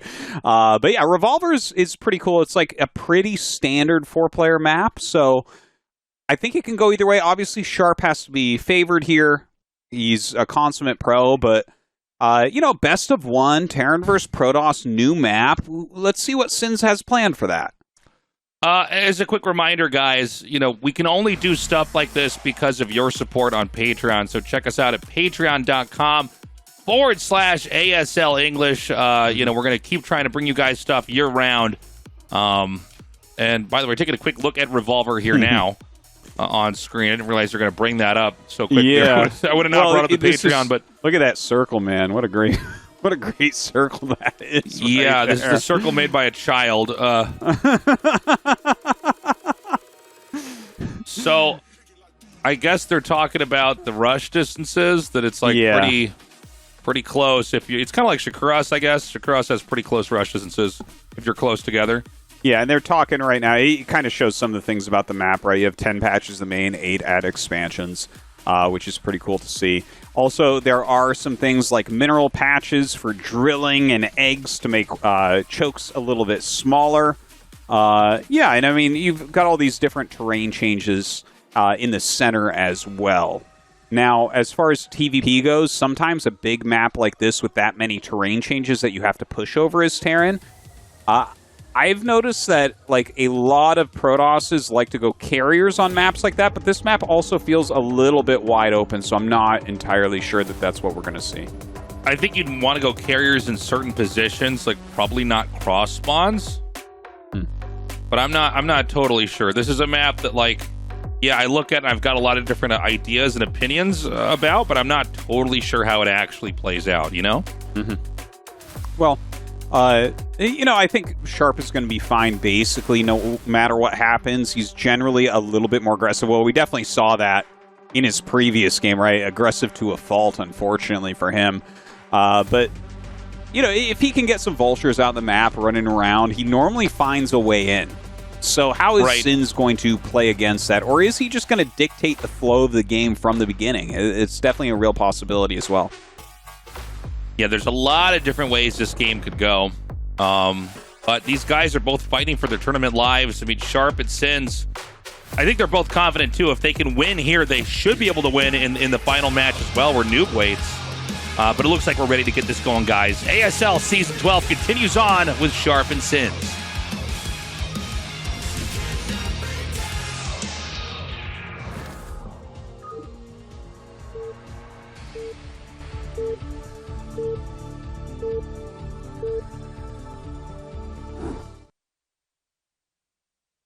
So Sins with the pink Protoss in the top left, and Sharp with the blue Terran top right. I don't know why I always have to bring it up, Tastosis, about the colors people choose, but I do find it fascinating. Like, Light always chooses red. He went for Hello Kitty pink. On his Protoss. I gotta tell you, magenta on Terran looks hot, Tastosis. Yeah? Yeah, magenta's my color. Every time I play customs, I use magenta. You use the Shift Tab feature in the game? I use a single Shift Tab to make Protoss, or my opponent, the bad guy, red on the minimap. But you don't turn yourself teal? I find that so helpful for me. You play with the same colors every single game? Yeah. What I'm like, now I'm an orange Protoss. Don't you feel like you're like robbing yourself of some of the fun of having some different colors? No. Not at all, man. You're like a dog or something. You're like colorblind. Like you only see like 2 colors. Like what are you doing, Tastosis? You gotta play the rainbow. This way I'm always green. I always know exactly how I look. I'm not thrown off, and I always see red. They're easy to spot on the minimap. They're easy to spot in the game. Damn. All right. Well, I mean, a lot of players do that and force the colors. It's just I don't know. I like the variety. I see. By the way, no Nexus first.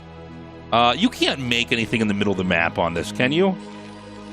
Oh, I'm actually not exactly don't sure know. where the buildable terrain is. I know that on those high grounds, that looks very unbuildable to me. That for sure is unbuildable. I'm just curious if there's any... Well, hold on a second. Pylon, gate, pylon? Yeah, so he'll be going Zealots, and the thing is, this might... It could be like Zealot Nexus or something. There's like some new builds out, basically, where you are taking a very fast Nexus, but it's like... It's similar to Gasless Expand from Terran, but you're like pressuring with a Zealot at the same time, so I think that's probably... Oh, no, never mind, he's getting the gas. So maybe it's just like double Zealot. Yeah, it must be double Zealot. I thought the same thing, that what you were saying is kind of what I was expecting, was like... Yeah. You would make like one Zealot and then make a Nexus and like another Zealot. For me personally, that's sort of uncharted territory in my brain. Like, I don't really know what that looks like. It seems like it's probably fine. Yeah, I'm not sure of the exact build orders on that, but, you know, you want to make a couple Zealots, I guess you can do it like this and just keep your... You know, the thing is, Sins kind of plays to his own beat, and I'm sure he has it optimized a way that he likes it. That's kind of a beautiful thing about it. Like, there's definitely build orders that you need to know and need to know how to follow, but you can alter things. There's, like, all sorts of pro-level players that have builds that only they do, even at the very beginning of the game. Okay, the Zealot's going to come up here.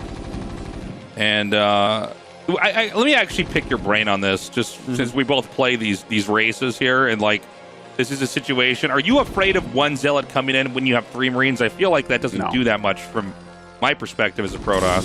The only scary thing about the Zealot, if I have 3 Marines, well, first off, they're supposed to just run away when they see 3. But like if they get on top of the Marine before you move it, then you actually start taking a lot of damage. But if you move it before, like if you see that it's there and you have your Marines selected and moving, it's pretty easy to stop after you get a certain level of micro. But then you have to kind of decide, like, oh, are they going to follow up with a second Zealot, right? So do I have time to get a bunker down? Do I need a 3rd depot? That's a big question. Do I want to make a Vulture or an add-on? Do I want to continually make Marines? Do I need to bring 2 SCVs down the ramp or 3? Those are kind of the ones where it gets a little bit more nerve-wracking, but when the Zealot comes in your base, not a big deal. Looks like he's going to be able to chase this SCV out. That's a frustrating moment. That Dragoon really got stuck back there. So that SCV is just now out. It's going to hide somewhere on the map. And I got to tell you, I like Sharp's opening here overall. He gets a Vulture out, and he's actually kind of hunting for the Zealot in case, you know, or the probe or anything with that Vulture. And that's going to just kind of apply some light pressure as well, right? Because you can always try to run that in, so they have to keep a Dragoon home to deal with that. And he has plenty of Marines. He started his command center before the Nexus. Oh, he actually... Now, look at this. Oh, the Vulture doesn't come in? Okay, now it does. It looks like Sharp was just slightly slow on that. Like, when both Dragoons start hitting the SCV, you need to send this immediately. Does this Zealot block? Yeah. Oh, it blocks. Oh, does it block, Tasteless? Does it ever? Boy, howdy, Tasteless, does it block that. That Zealot blocks so hard it has its own zip code, Tasteless. Well, that Zealot blocks so hard it goes around the house. Exactly. Yeah. So the let's see here. He's good. I don't think he had Reaver tech. I didn't see, but I might have missed it. He started an observatory, but I didn't see if he had a warping and support bay. It just felt like the Robo was vacant. out for maybe like a couple extra seconds, to where like maybe he would have been making a shuttle, which he could have actually been doing as well. You can go shuttle observer Reaver. Yeah, yeah. And so, I mean, for now, yeah, the game goes on. I think Terran has maybe like just the slightest lead, getting that command center up a little bit more quickly.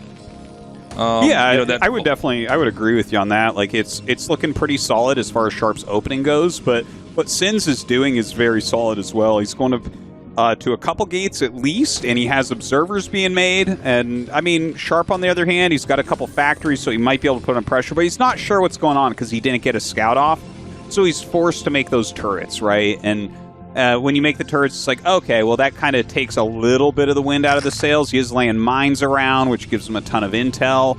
But yeah, I mean, I think both players in completely fine positions after that start.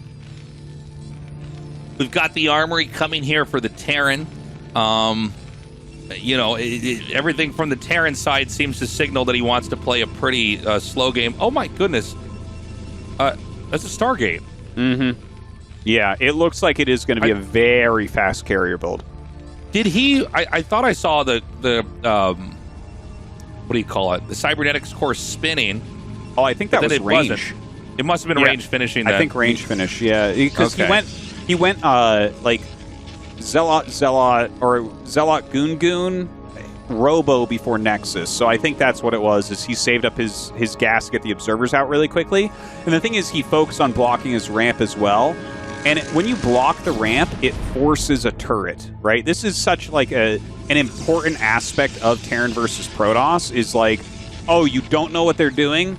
Well, you can gamble or you can make a turret, right? And Sharp is on elimination match, so he makes the turret, which means his scans are so late that you can literally just go directly into carrier and Sharp isn't going to know for a really long time. Yeah, that's an interesting point, Artosis. I like how you kind of laid out all the reasons for why this is just going to work, because I think to the naked eye you would just look at this and go, well, he's just going for carriers and this is risky and Terran can punish. Well, Terran doesn't know what Protoss is doing. Mm-hmm. And I mean, he's got like basically a 650 Academy, which is like a little bit late because again, you can't go like turrets and Academy right at the beginning. You have to get the turret up quickly, and now he's going to have the scanners. He's going to be able to scan, but then you have to make the choice, right? Like, do you try to play a prolonged macro game? Do you try to do a 2-base all-in?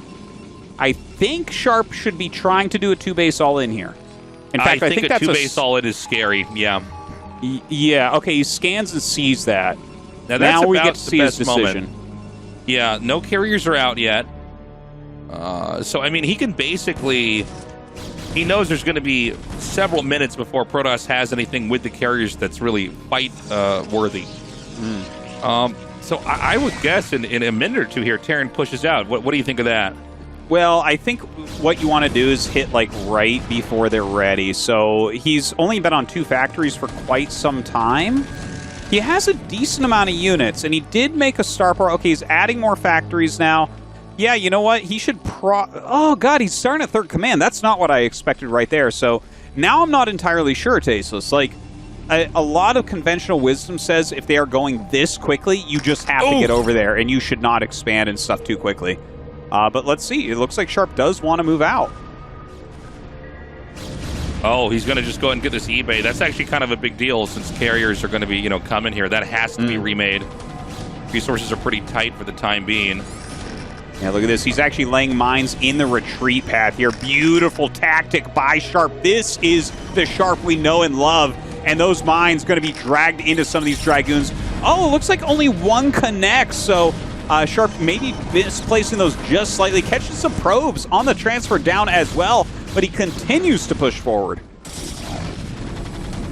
Yeah, the tanks are just going to keep rolling in here. These carriers now going to come out, but again, they have 1 interceptor inside, the other one with none. So, like, the damage is going to be so strong, but if Protoss can fight back and make this work, it's going to be extremely difficult to recover. But again, I think, especially when these Marines get in the bunker, the more Goliaths and tanks come, I think Protoss might just die, Artosis. Yeah, I feel like I'd be sending SCVs over to build turrets as well. You definitely want to add turrets in with this push. Sharp did start his 3rd base, and everything's worked out really well for him. I'm really inspired. I mean, he's one of the best Terrans in the world, and you're seeing him just manhandle Sins right now. Yeah, the tanks are just going to keep pushing in. He's so close to this Nexus. He's shelling it. The shields are almost all gone. The carriers can start to target these tanks. He needs to get these SCVs to start repairing that. There's not that many interceptors out here. If he could just repair this, it basically has done nothing. Well, right now, Sharp has to kill that Nexus. He has to keep these tanks alive for as long as possible as well. Keep up that macro at home. Also, he kills off the Nexus. There are a lot of Dragoons out. I tell you, if he could do one more thing, like if he could maybe do a drop down at that other base, he does have a starport, that would be like the ultimate moment here for Sharp to secure this game. Oh, these Goliath shots are sick. Pushes the carrier back, putting it to about a 3rd HP. I mean, honestly, if you just keep this contain up forever, and then just send a small force of units and just push into the third, and Protoss is dead. Yeah, you're pretty right about that. In fact, I think that's why Sin's made a gateway down there. I think he realizes, you know what, I need like a little bit more down here so 2 tanks can't come kill this space. Make him work a little bit harder for it. But right now, that contain is getting stronger and stronger. Turrets going up. The carriers rotating out, which actually, I like that a lot. Bring the carriers to your expansion, defend with the carriers there, and just, I mean, your main's not going to get pushed. There's too many goons. Yeah, the number of Goliaths here is so high, I just don't quite think there is enough to take this fight. For the Protoss, I feel like the carriers are just weak enough. Now, he's got that pylon wall up. That's pretty handy. That's going to keep the probes safe for a little bit. But I think if Sharp can just regroup, I mean, if you look at the math, it's basically, 3 bases versus 2. You know what's funny, Artosis? I almost was going to say, you know what's really hard for Protoss to deal with after this is if you take another main, because they don't have observers to check anywhere. Yeah. And I thought, I'm not even going to bother saying that because it's like so like obscure, and you know what I mean? Like, and then he did it, totally and I'm like, right, though. No, you're really right. Actually, against carriers, taking other mains is awesome because it's just further travel distance for those carriers. It's just like, it's hard for them to get over there. You know, you can lay mines in the middle of the map if you ever get some extra vultures out, and it's just hard for them to attack. So, totally agree with you. Totally agree with Sharp. You're both great. We're both awesome. Both awesome. So, you know, these tanks are all waiting down here for the Dragoons and the Zealots to come down. I just don't know that there's any real way for Protoss to still try to break this. We have turrets now coming down here. Seems like there's just enough Goliaths out here that they just kill off all the interceptors as they come out. Another carrier is going to come in over here. And whenever you misstep as Protoss in this situation, the problem is you lose so many carriers, you have to wait for them all to remake. And, I mean, look at that, man. 2 bunkers, turrets. Yeah. There's no way he's going to get over there. Yeah, it's hard to break out of. And, like, the thing is, Sharp did take that bottom right main, which is so big here. But Sharp can't push up into the main there, and it's pretty hard for him to kill this base. The carrier count has grown quite a bit. So, like, I almost feel like Sins has a slight chance at this point.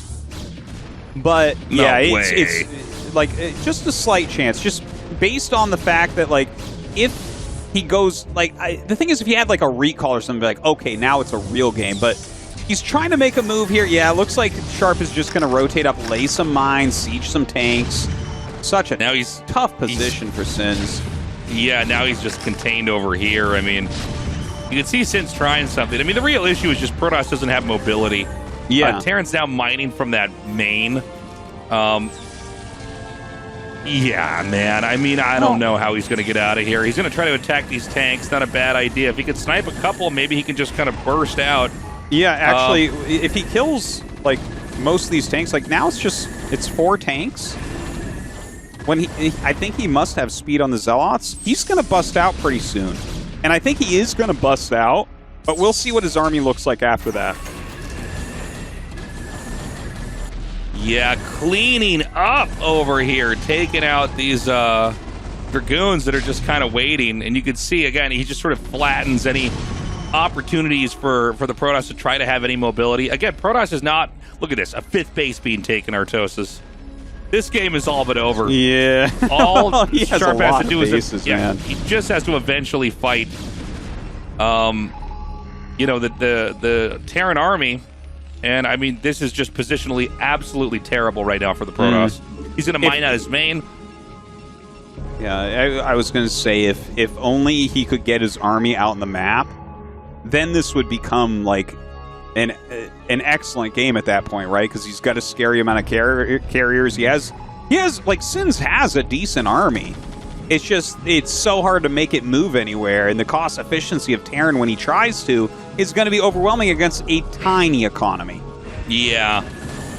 He's going to come out here now, try to take another fight. I mean, at this point in time, there's more turrets than there are interceptors and the carriers, man. There's just... And he's going to try to come out here again. There's 4 bunkers to hack it with. You look, the Zealots, these aren't even speed lots. They are not even speed lots. No! They are having a hard time here, trying to walk up, dying before they can even take a shot. The carrier's coming in on the flank and doing a little bit of damage, but the amount of turret fire here, the Goliath's coming as well. This is just not looking good for Sins. And as the last few Zealots fall, these tanks are going to just completely demolish these Dragoons. And again, you know, he never even really broke the position. He chewed his way through some of it. I think, yeah, that's it. GG Sins is the first player to be eliminated. Sharp will go up against nOOb as we go to our final game here of Group A.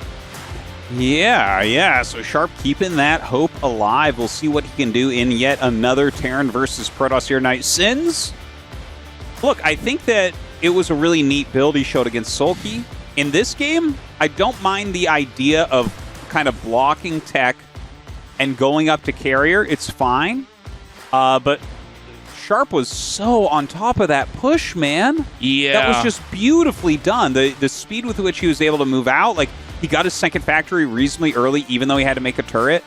And he had a lot of units and pushed out and kind of flanked the goons and got him into a great position. And there you go. Sharp takes him down.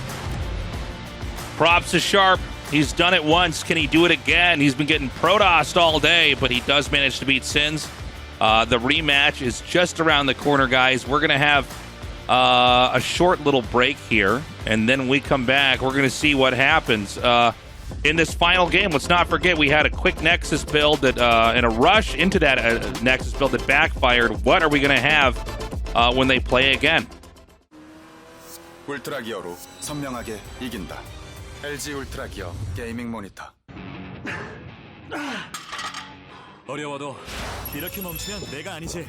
오늘이 모여 새로운 날을 만든다. 나의 레벨은 다르다. 어나더 레벨 타6. 아이시스 8.0을 챙긴다는 건 건강한 생각까지 챙긴다는 것.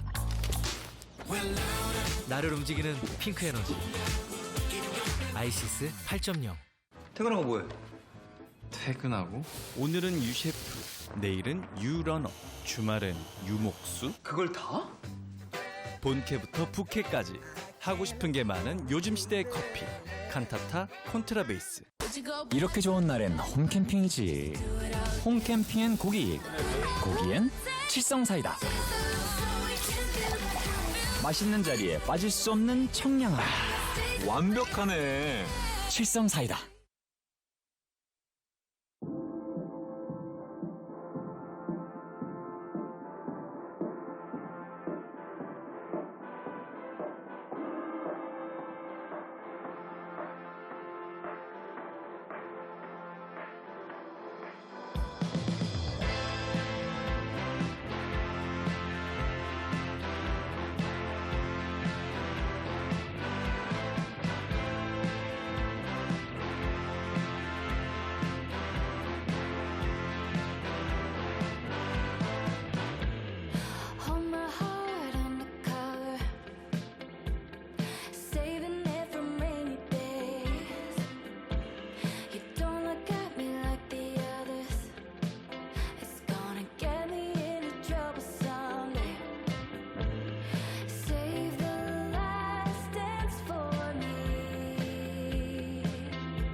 Welcome back, everyone. It's time to go to this final match. We had a pretty dominating ending there from nOOb, smashing Sharp in the first game of the day, but it really all started because Sharp did this aggro bunker rush against Nexus first. We don't normally see these rushes succeed against Nexus first as well, so kind of odd to see him do that, but I don't think we're going to have the same game again. Yeah, well, we're definitely not going to have the same game again. This is very interesting to me. It was a good night veto from both players, and so we're going to be playing on Largo. Now, the striking thing about Largo is how wide open it is around third bases. I think that they're trying to draw a very angry spider right now, so that doesn't really show you what we're talking about, but basically the third base... The third base, if you look at the bottom right, basically, like, look, you have the main, and then you have the natural down the ramp, and then look at where that third is. It is so incredibly wide open, and all the rocks to the left of that third are unbuildable. Right, so right. I can foresee this being a very tough base to hold, which makes me nervous about it, Terran versus Protoss. Like, think of Eclipse, but harder to hold than Eclipse, like such a wide area. So I think I would be surprised if we don't see like a gateway-heavy play coming out of nOOb, and I want to see how Sharp is going to deal with taking a third base. Yeah, I mean, I like everything you said about it. It does seem to be designed to encourage attacks on third bases, whether that's like a Protoss attacking a Terran's third, a Protoss attacking a Zerg's third, Zerg attacking a Protoss' third. It just seems like there's a lot of third bases that are hard to hold. I mean, you know, there are openings for Terran where you don't take a third base, by the way. You power on two. So let's see what happens, man. Yeah. Well, I mean, Sharp is a strong player. He really knows how to play TVP very, very well. So we'll see what he can do here against nOOb. All right, guys, this is the final game of the night. The winner is going to be the second player to advance into the round of 16, escaping Group A. Sharp versus nOOb, the rematch.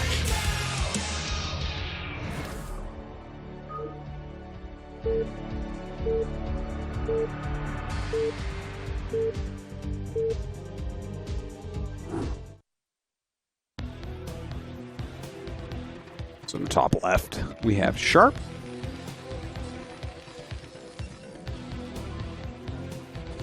And in the bottom left, we have nOOb.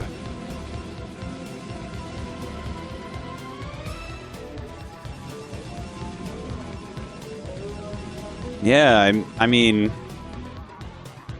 I guess we just see like what the tactics are from Sharp here, because I think that's where he really excels. Is tactically, he's so good. He plays very differently from a lot of other Terrans. Like, he's more aggressive against Protoss. He's much more Vulture-centric. A lot of macro Terrans are more like, okay, I have the right number of siege tanks, whereas Sharp is like basically makes openings via Vulture play. And maybe that's the way to play a map like this, right? Like, keep them so busy with Vultures that you're able to actually secure your third base. Yeah, you know, sometimes, I know it's cliche to say, especially like in an RTS cast, but like sometimes the best offense is the best defense is the good offense. You know what I mean? Yeah.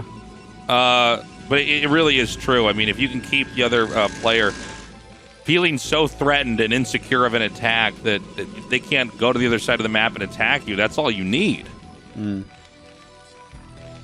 Well, could go either way there. nOOb, is he going Nexus first? It looks like it. He for sure is. If he's got almost 300 minerals now, he's going to be throwing that Nexus down. And you know what? I don't blame him. No, I mean, it looks like a worked pretty last long time. map overall. Yeah, well, especially if he's going gasless expand. But you know what? If Sharp scouts this first with the opener that he's doing, he might be able to bust it. I don't know the exact rush distance on this map yet, but I mean, in vertical spawns, generally on most 4-player maps, you can bust the Nexus with a factory expansion opener.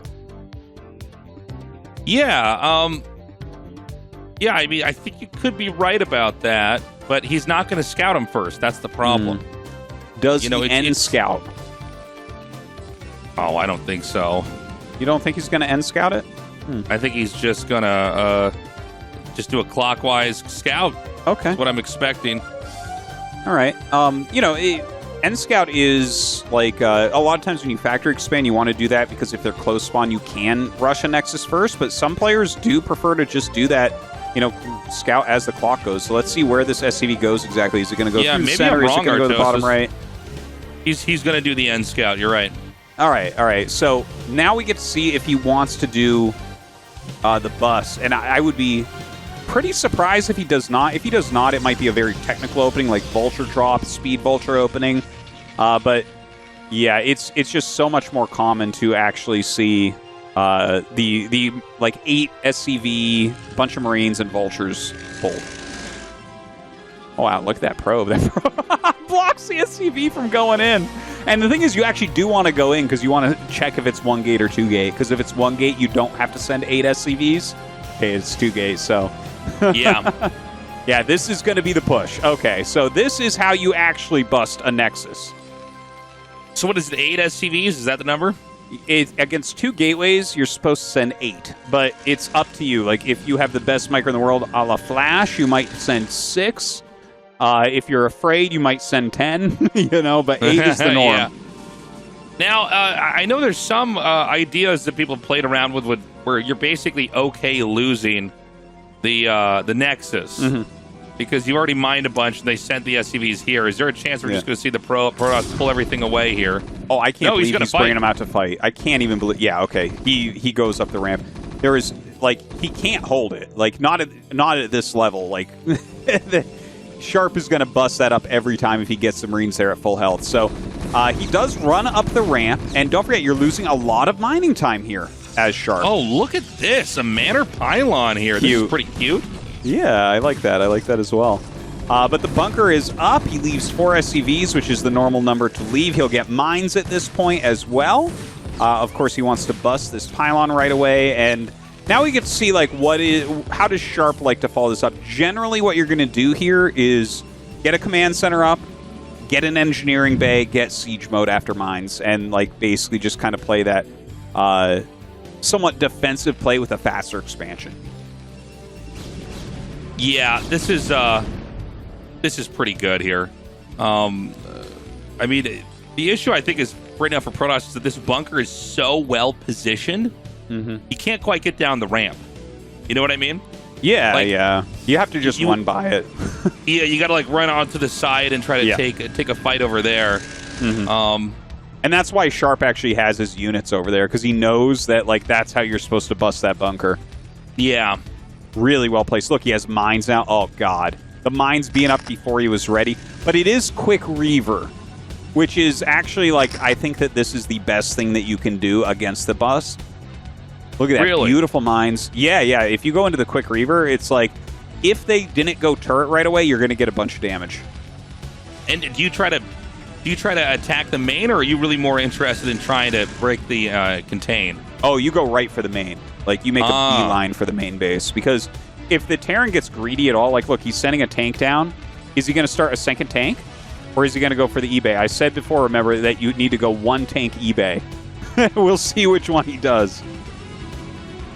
Right, that shuttle's out. He's just going to throw a probe over here and try to expand, probably to the bottom right main, if I had to guess. Huh. Yeah, just throws a pylon for now. Now, look at this. This is interesting. Watching the way nOOb is playing it a little bit different than I'm really used to here. There is the eBay on the way. Another probe is out. He's going to make that Nexus in a second. Yeah. Okay, here we go. he's gonna go for it. Now, I don't know that turrets will be ready, but he also, I mean, maybe he wants to try to just bust the bunker. Oh my God! Oh, that was actually pretty sexy. Yeah, that was very nicely done. I like the shots fired over there. And he basically just... Go ahead. I was going to say, this is a very interesting take. I mean, I don't generally see people bust the bunker with the Reaver. Obviously, it can do it because you can't really repair. But, like, you know, it does give Sharp a lot of time to prepare for Reavers at home, you know? Yeah, well, I mean, it seems like he's definitely cleared the threat out. He's now able to expand on his own. Maybe what you want to do is just double expand, right? Yeah, for sure. I mean, the threat's basically gone. I'm curious to see if he got shuttle speed with this as well. That really tickles my interest because, you know, shuttle speed's so expensive, but, you know, especially in moments where you can get opportunities to drop, it can just be so huge. So it's going to be, I think, assuming that he spends his 400 minerals on a Nexus, it will be a double expo. Yeah, you're definitely right about that. Like, I think no matter what your follow-up is, you always want to go double Nexus after you bust out, because Terran does have to get a little bit defensive like this, right? They don't have that many units. They did cut a bunch of their own economy to get rid of you, and they're working on that economy and building it back with that command center. So the Observer's kind of checking out what's going on, but it seems like Sharp is pretty well defended overall. Well, I say that because he had a lot of units, but then we just watched this happen. Yeah, the fact that he got that, oh, this is just huge. Oh. Well, he kept the shuttle alive over here as well, so he could just keep taking shots. Oh, my God, that's so sick. Yeah, he didn't take damage. I could barely talk when that was happening. That was so insane. And suddenly now, nOOb is in. Oh my God, he's gonna go too far forward. He just threw his Reaver away. Yeah, that's too bad because he was dominating there for a moment, but losing the Reaver is pretty painful. Sharp, he lost a decent amount of SCVs there, to be honest. And right now, nOOb is ahead. Like, look at these supply differentials. He's got good tack. He's doing a great job. Yeah, there's more Dragoons coming here. We have to imagine the Reavers being made there. He basically forced him to pick up. This is bad, man. He is not mining from his natural. Oh, he could even drop one Zealot on that mine. That would be huge. Yeah, it's possible he'll try that. More Reavers being produced, and I mean, the Vulture's trying to run by here. Let's see if they get caught. Okay, one of them gets killed immediately. Trying to turret push down right now. Not sure exactly how effective that's going to end up being. Yeah, he can't finish his turret on his low ground here. That last Vulture's picked off. I mean, things are getting so bad right now for Sharp. Yeah. It's hard to emphasize how behind he is with this not mining 3 bases up for Protoss. If Protoss mines off 3 bases for a little bit, the Protoss is going to have like 10 gateways. You know, and we're talking about a Terran that's just now gotten a couple, you know, factories up and running.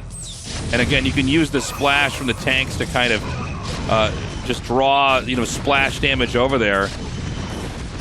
Yeah, it looks like he is going to be able to push down and kill off these goons. But he is losing some tanks. He wasn't building SCVs out of his command center for 100 years. Like, this is... It's a really bad situation. Like, you need your follow-up to go off without a hitch here as Terran, and that was not the case. There were many, many hitches, and there are more hitches to come because I just saw a second robo. Yeah, I'm glad you pointed to that. I was getting super hyped for that. So this is basically a Terran smashing comp that we're going to see Protoss go for. He's going to have lots of shuttles. Speed's going to be upgraded. There's going to be lots of Reavers. We'll probably have Reaver damage upgraded. And you're basically just unloading onto the Terran on top of siege tanks. You're punishing the fact that they're going to have units in siege mode. You're fine with losing shuttles. You're fine losing your army as long as you're just trading into his. But Sharp is actually going to push out. Now, I don't know if nOOb is going to be ready for this. He may be kind of caught off guard. Yeah, I think might just not even know. Look, the shuttle's coming up and is going to randomly find it. Oh my God, Sharp catches the shuttle with the glider. Are you kidding me? Oh my God, that's huge. And he's going to kill the Reavers as well? He loses one Goliath and one tank to kill the shuttle and both the Reavers. Dude, that is so bad. I still think that the Protoss can win this, but that's really bad. Okay, 3 tanks, 2 Goliaths, and about 6 Vultures are going to be in this fight over here. The Dragoons are coming up. The shuttle's coming out here as well. He could use that mine to draw that on top of a tank. Draws in the wrong direction, and it turns out he has so many units that this attack just gets completely smashed anyways. Even with the lucky catch, imagine how bad it would be if he hadn't caught that. And, you know, I love the pylon wall setup over here. He's so smart. Just not having any of it, man. A dropship is going to come in here as well. But, again, Protoss is so cornered right now. I think you mean Terran, right? I'm sorry. I meant Terran's so cornered. Did I say Protoss? That's not what I meant. No, I mean, this game is a complete and total disaster right now for Sharp. He's had his small number of units chased to this obscure part on the map. We've got a drop coming in here, which I think the Protoss can just run from. No, he can just bring his own Reavers over here. Or Dragoons. He'll clean it up with whatever he's got in that dropship. The 4 bases are up now for nOOb. He's up a good 40 supply right now as well against the 2 base Sharp. Dude, these Dragoons are just no-scoping mines without any observer there. It's insane to me. Yeah. Never in my life does that happen. Always in my life does that happen, Tasteless. I know all about that, but this is... how does Sharp actually... I guess he's continuing to harass, right? Like, he's picking off as many probes as he possibly can. He's adding factories at home. So... Oh! That mine was insane! He gets a bunch of probes there as well. Like, Sharp doesn't have very much, but at least he's keeping the game chaotic.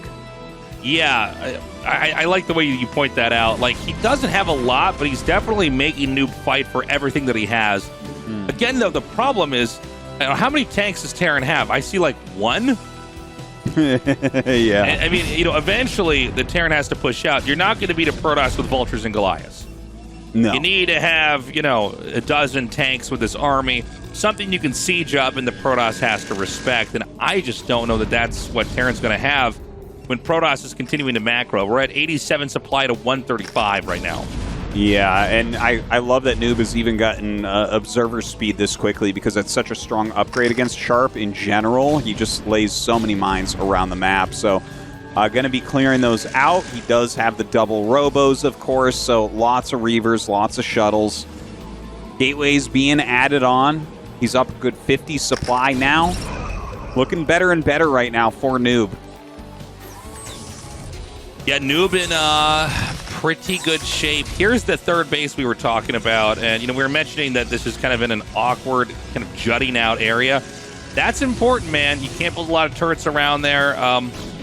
We're probably going to see a big attack come in here right now. Now, there's also the possibility that he just does almost like a mini recall into the natural, which is also, not the natural, into the main, excuse me, which is also acceptable.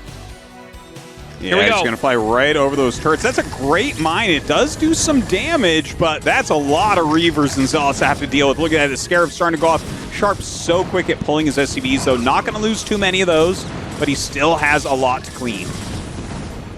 How many hit points does a Goliath have? Maybe wonder about that damage upgrade. Can you one-shot a Goliath? No, they have 1 health left. Oh, they do. So if you have the upgrade, they still can't one-shot it. Unless it's taking any other types of damage, because they have the 1 armor. So, right. Oh, okay. I thought I suddenly figured something out. Yeah, no, that plus 25. It's like 2-shotting a stack of 4 depots is the scariest thing that I can think of, other than Dark Swarm. You know. Oh yeah. Well, he did get in there. He did get some kills on, but he didn't have enough to also hit where the Zealots are. 148 to 108, so an okay lead here for nOOb. Yeah, he's definitely leading. And Sharp is still being active. He's got a very good spread. I like how he's kind of set up that 3rd base. He's built a lot of buildings in the front to kind of block attacks coming in, a lot of turrets spread around, a very good spread on his siege tanks. Continuing to macro out. You know, he's definitely in like a tough spot here, and you can see him just continuing to macro on 5 backs, which I think is all he can really do at the moment. And, you know, he doesn't have to drop in the main. He can try dive bombing this base over here. You know, I got to hand it to Sharp. He's actually kind of fought his way back into this game. The issue really is just like, it's going to be hard to get a fourth. It's going to be hard to push. In a lot of ways, we're in a very similar situation to what happened in Game 1, where nOOb got a lead. Yeah. And, you know, we can watch the Terran kind of struggle and fight for his life, but it's probably, you know, probably almost over. But let's see. We're going to have another big attack in over here. Yeah, look at that. Dropping Zealots on top of that huge minefield. Going to clear the first 2 tanks. Not much left over at the third. He is still trying to attack in. A lot of mines being laid. Here comes another speed shuttle up to the high ground. Dropping Zealots on top of the tanks up there on the ledge. Just brutal. The third base under siege right now from these Dragoons. He can probably power down that CC. Yeah, I think he's just going to one-shot, or not one-shot, but just basically target down the command center. I don't think he can get enough SCVs in here in time. Oh, my God! It's going to go down. Oh. It's going to go down. There it is. Yeah, this is going from bad to worse right now for Sharp. I mean, everything going well for nOOb. He actually has 2-1 with 3-2 on the way. He has Arbiters on the way. Look at the amount of High Templars he has. Banking up energy. Another Nexus is up. And Sharp is sitting here on 2 command centers. We're at 18 minutes. Yeah, do you know how devastating it would be if he storm dropped the natural right now? Oh my God, like, don't even say that. All of the SCVs that Terran have are like right there. Yeah. It would be insane. Imagine that economy. There's just nothing left. Yeah. Nice job here by Sharp to kill off these probes. Only one is going to be able to get over there. Yeah, Sharp is, I mean, he's doing as much as he possibly can right now to try to make this game close. And look, it's 172 against 131. You can kind of almost fight as Terran, but with Arbiters and Psy Storms out, not looking super hot. And don't forget, Sharp can't really refill this army. His economy is too small. Yeah, this attack has to work. We got to see if there's some really good mine hits or some good tank hits. Sharp is sieged up pretty far back here. If Sharp can kind of navigate his way and thread this needle right through the middle, he might be able to cut off the bases from being defended from each other. A storm comes down, not too great, to be honest. No, not getting the hit he's looking for. Keep in mind that continuing to macro heavily. Look at all these Zealot reinforcements. No third base for Terran. It's not been retaken. So I mean, he's basically just trying to YOLO this this through here. Protoss has to be careful. Luckily, Protoss has been upgrading heavily and is actually ahead in upgrades compared to the Terran. Yeah, he's about to be up 3 upgrades right now. Sharp spreading out. I mean, he's down 60 supply right now. I want to say that there's some way for him to win a battle, but with the amount of spells that are going to come out, plus the upgrades, plus just the supply advantage, Sharp knows that this is as close to impossible as it can get. Look at him. Like, I love how nOOb is playing it, by the way, how he's just sitting in an arc waiting. Because you don't really need to do that much here. You're getting stronger. You're actually scaling better than the Terran right now as nOOb. Right. What was the name of that? Wasn't there like a Mortal Kombat character, like one of the ones like Sub-Zero or Scorpion called like nOOb Saibot? What? Oh, yeah. Right? I believe you're right about that. That really rings a bell. Okay, I've just been like, this has been kind of going on in the back of my head every time I see his ID. But yeah, nOOb is playing like nOOb Saibot right now. I mean, he is close to doing the fatality here onto Sharp. Sharp again only just now retook the, oh, nice EMP. Sharp only has just now started mining from the third again. Mm-hmm. Well, I mean, it's nice for him to have that base up. I think he's going to have to sit back and try to max, but just the thing is, like, nOOb can do any sorts of attacks he wants. Look at his bank begin to grow here. 3K, 1.5K. Like, maxed out. Psy Storms, amazing upgrades. Arbiters. It looks like he's getting ready for a recall, and Arbiter is on the left side of the map. And here we go. It's Sharp coming down once again. Oh, this is not a good attack. Oh. Nice. Nice. Nice. Oh, yeah. Now. Love to see EMPs hit. Here we go. Here we go. He's going for it. He storms nothing. Then he storms a something. And he continues to get in on top of everything here. The Zealots just plowing forward. More Psy Storms go down, and Sharp losing so many units here. Wow. It is looking like this is just about the end. There is no way for Sharp to remake this. He's now on one base economy. GG is called, and nOOb with the celebration as he moves on to the round of 16. Yeah, he did it. And I mean, what an amazing moment. You see his eyes kind of looking around like, whoa, I can't believe I just did this. I just beat Sharp. And I mean, this has got to be, you know, one of the best days of his whole life, man. Oh, for sure. You've been playing StarCraft as long as these guys, and you're going into the round of 16 in Season 12 of ASL Tastosis. Yeah, it's a big deal. And Sharp, you can see, really sad about how this went down. You know, I think he played a bit greedy, honestly, in both the games that he ended up losing, right? I agree. We already beat to death the Eclipse build and how that was not appropriate. And then on this last game, I'm fairly certain he skipped Siege mode to try to afford the second factory and all the turrets and stuff. And then he just got pushed in his front and lost so much. He was not in a good defendable position. And it's like, you know, you have to understand at a certain level where Sharp is trying to optimize everything to try to get edges, but he's getting punished by some somewhat basic plays, to be honest, from nOOb tonight. Yeah, it seems like a lot of the theory was off a little bit here for Sharp. You know, we kind of mentioned it as the games were unfolding, but then, yeah, unfortunately for Sharp, we kind of were spot on with how the games went. And we saw his decision makings at the start and how the games ended up, you know, closing out. But I do welcome this. This is a very cool moment to see nOOb move on. I'm interested in seeing what he's going to say here in this interview, as him along with SoulKey move on to the round of 16. Yeah, big moment for nOOb. So congrats to him. Let's go to that interview.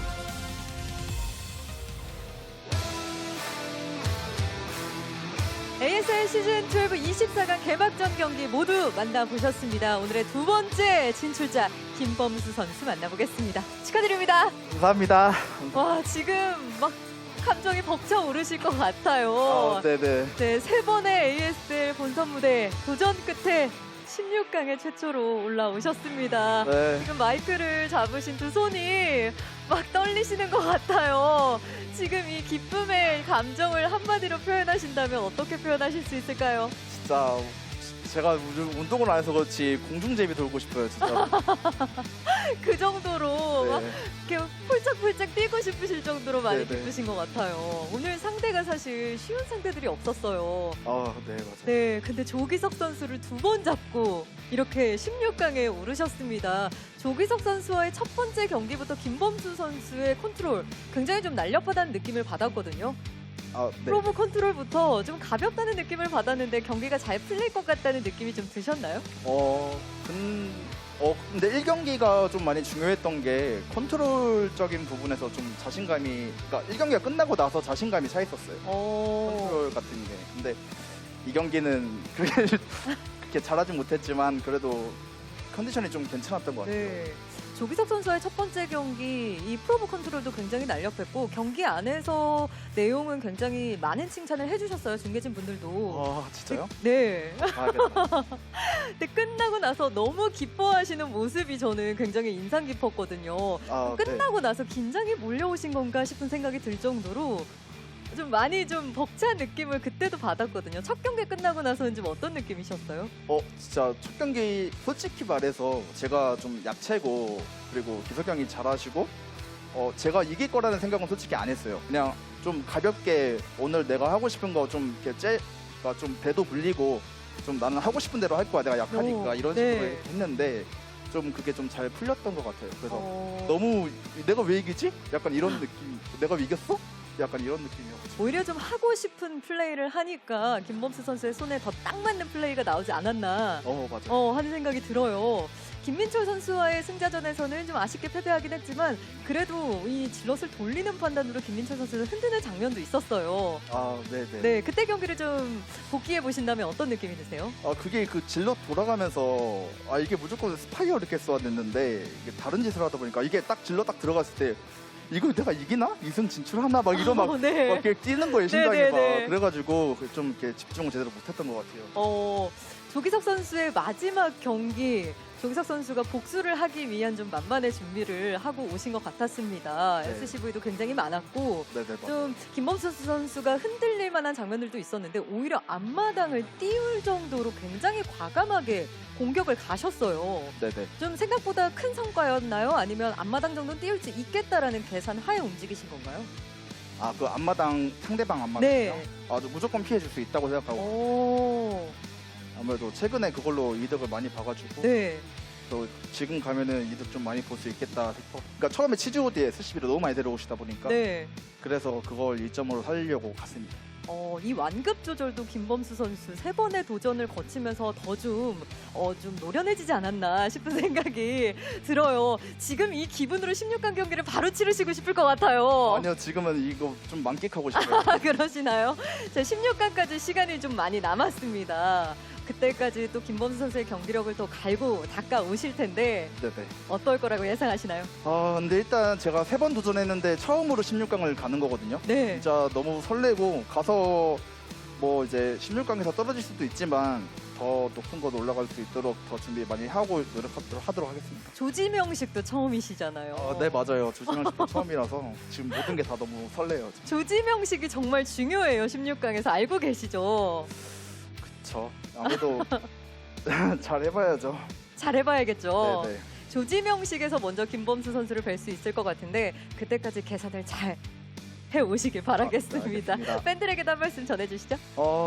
ASL 3번 도전 끝에 맨날 24강에서 떨어져서 좀 16강도 가고 방송에도 좀 더 많이 나오고 싶었는데 그래도 생애 처음으로 첫 16강 그것도 A조에서 가게 돼서 정말 너무 기쁘고 응원해주신 팬분들 정말 너무 감사합니다.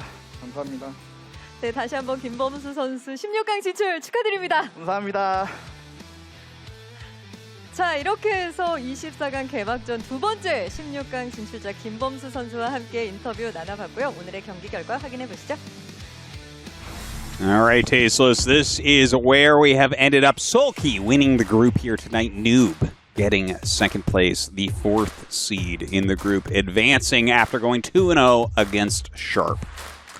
You know, it was really cool to see how happy nOOb was and how emotional of a journey this has been for him today. I mean, I thought he was going to be like one of those extras in Star Trek that just gets killed off early on and the story goes on, but he played well. I think Sharp really is going to have to go back to the lab and rethink the way he's approaching the game. SoulKey, you know, this guy has been an absolute killer, especially in the KSL era. Let's see how he does this season. Yeah, I think there's a possibility for him to go deep. Honestly, with nOOb, like, I don't think he'll make the round of 8. Like, he played well here tonight overall. His game, though, against SoulKey was a bit lacking. I was a bit disappointed with him trying to right-click Aspire twice and losing 10 Zealots, so I don't know about how far he'll end up getting there. But our next group, guys, Group B, is going to be Best 815, Sock, and Free. That is a lot of strong Protosses in that group, Tasteless. Yeah, it is. It's going to be cool to see 815 back here as well. Yeah, that's cool. It's been a while. I feel like I've casted a lot of StarCraft 1 pros. I feel like 815 I hardly ever got to cast any of. Probably not be the too same much. thing for you. Well, he never really did like really big stuff. Like everyone knows who he is, but not someone that we see like qualifying, right? Like he's always in the qualifiers, but here he is, ASL. Okay, congrats 815. But definitely I'm looking forward to seeing Best Hulk smash his way out of that group. And I think Sock and Free, like that's going to be a really interesting match. Like Free, I think, is in pretty darn good shape right now. And so is Sock. So I think that's going to be pretty close.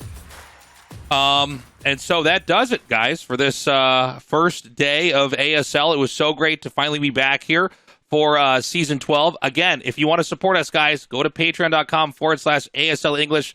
Pledge what you can. We appreciate it. And I don't know, Tastosis, any closing thoughts? Just happy that ASL is back, guys. And yeah, we'll be reading all the feedback and everything. Thank you so much for watching and supporting, as Tasteless said. And we'll see you in Group B.